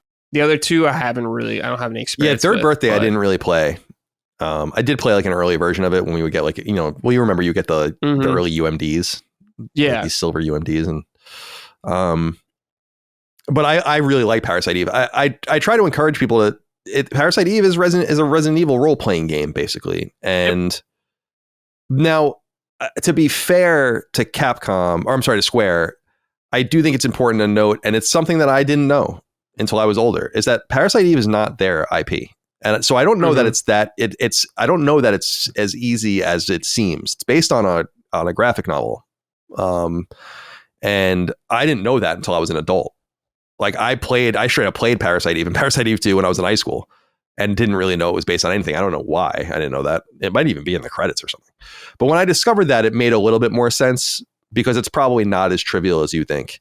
It's very similar to the, I always bring up Wart in Super Smash Brothers and how annoying that is to me. And I'm like, yeah, it probably would be fairly easy, but it's something that they don't necessarily own either. It's like a Fuji thing. And so things are just a little more, or think about the Square is Enix characters in Astrobot, how much they had to twist the arm of Square to give them anything. You know? Yeah. So I just wanted to throw that out there that I think that there probably would have been more Parasite Eve because I even think calling Parasite Eve 3 Third Birthday might have been a way to circumvent some of that because I don't think they even call it Parasite Eve, right? Isn't it just called the Third Birthday? I don't know, actually. Yeah, it is. So just something to keep in mind. But I did see, so about Parasite Mutant, I did see it. It does look awesome. It's clearly inspired by it. It might be the only, I mean, Parasite Eve, Third Birthday is Square Enix, but Parasite Eve 1 and 2 are Squaresoft. Yep. So that's how old that shit is. Yeah, it's old. And again, they have shown a propensity. We talked about this with Brave Fencer Musashi, Xenogears, a few other random things where it's like, they are showing a propensity to go back and fuck around with old games. Much more random than Brave Fencer Musashi or Xenogears. So, you know what, like Live Alive or whatever the hell that's called. Or what was the there was another one I can't even think of right now. But not Bahamut Lagoon, Saga, Romancing Saga, where I'm like, these are so obscure. Oh yeah. Compared to what you could be doing. So I don't think it's out of the realm of reason. I think some of these games are ignored too, because like Xenogears especially, I had a conversation with with my friend Mike about this because he's a big fan of it, where I'm like, Xenogears is a game that they clearly ran out of money and time with and just finished. And I don't know that they really want to go back and re-release it because of that. But then you see games like Chrono Trigger and you're like, what are you doing? Yeah. Like, what are you doing? I assume, but I don't know for sure. That's some Toei tie-in thing going on there. I don't know. But then they did that PC port and there's iOS ports. And even the DS port. Really know. The DS port. Yeah. So I don't know. I wonder about that stuff a lot too, where it's like, oh, you want Chrono Trigger? How about Live Alive? It's like, okay. Yeah. I mean, if that's what you want to do. They gave us ActRaiser. Yeah. That was pretty badass. Yeah. You know. Yeah, they did give us ActRaiser. That was a deep cut. God, so good. Keep saying I need to play Xenogears because I'm a big Xenoblade Chronicles guy, and I want to go back to the other ones. You gonna play Xenosagas then? Yeah. Didn't they have like German subtitle? That one of them was like Xenogears Saga, Xenosaga Volume 1D. I don't know. I don't remember. Yeah, the full title of it was kind of strange. It was Der Will Sir Mott. Yeah, right. My German accent is impeccable. Right, very well done. Yeah. No question. I've been to Germany 3 times. Nice. So there you go. I really picked it up. Nice. I've been twice and I didn't talk to almost anyone when I was there. So I was just writing video game things and then I left. ate a schnitzel. Yeah. You have to. Yeah, that's a must. Yeah, those games seem like, I don't know. I feel like if I liked, it's from the same guy, right? So if you like Xenoblade Chronicles. But yeah, I feel like I got to go back to the beginning. But I know they're going to bring it back. Like they brought back, what is it? Bandai Namco brought back, what is it? Bait and Kaitos? Yeah, they did. Yeah. Yes. Like they remastered those games.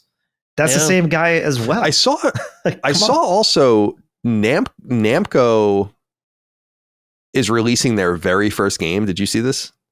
It's like a brick breaking game that was like an arcade game, and they're releasing it for like on console, I think, for the first time. It's like just like this very rudimentary game, and I'm like, GB? Yeah, it's like a B, right? Yeah. It's like a weird. I remember seeing a pretty stylish 70s piece of art.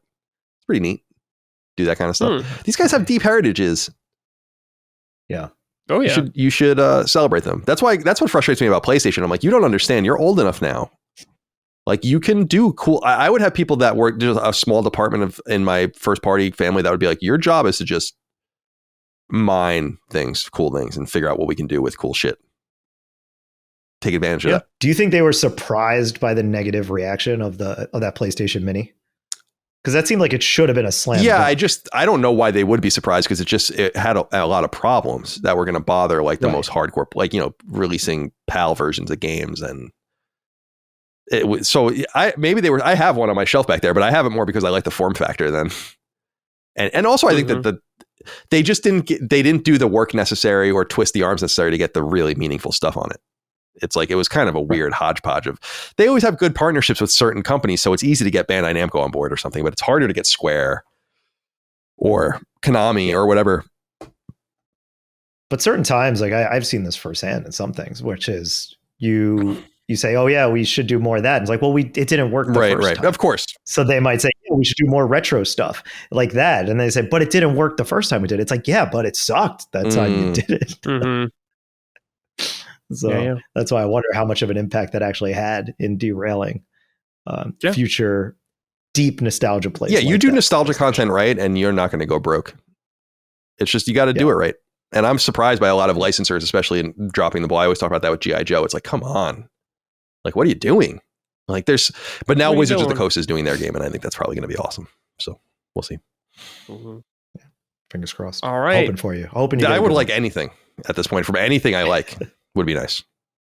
Just anything at all would be cool. It's like just something like Mega Man appearing in Sonic Racing game is like so funny to me. I'm like, oh my God, it's so funny.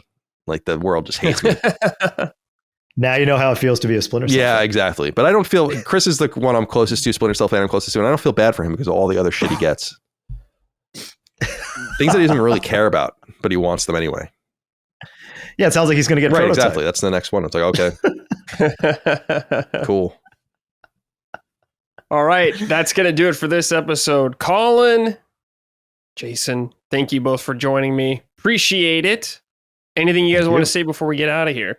No, thanks for having me. I appreciate you having me. It was good to be with you guys today. Have a great weekend. Yeah, always fun talking.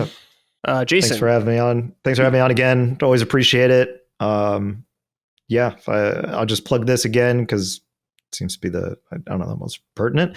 If you want to see more about what we're doing and you like hearing more of my nonsense, then check out the Atari Games podcast that I host every other week.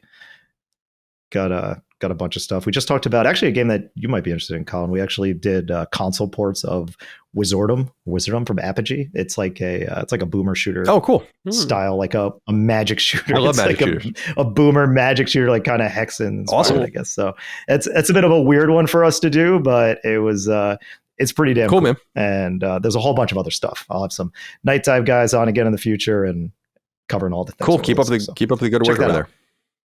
Yeah. Thank you. And you got Mortal Kombat collection coming out. I won't let you leave the show without promoting that.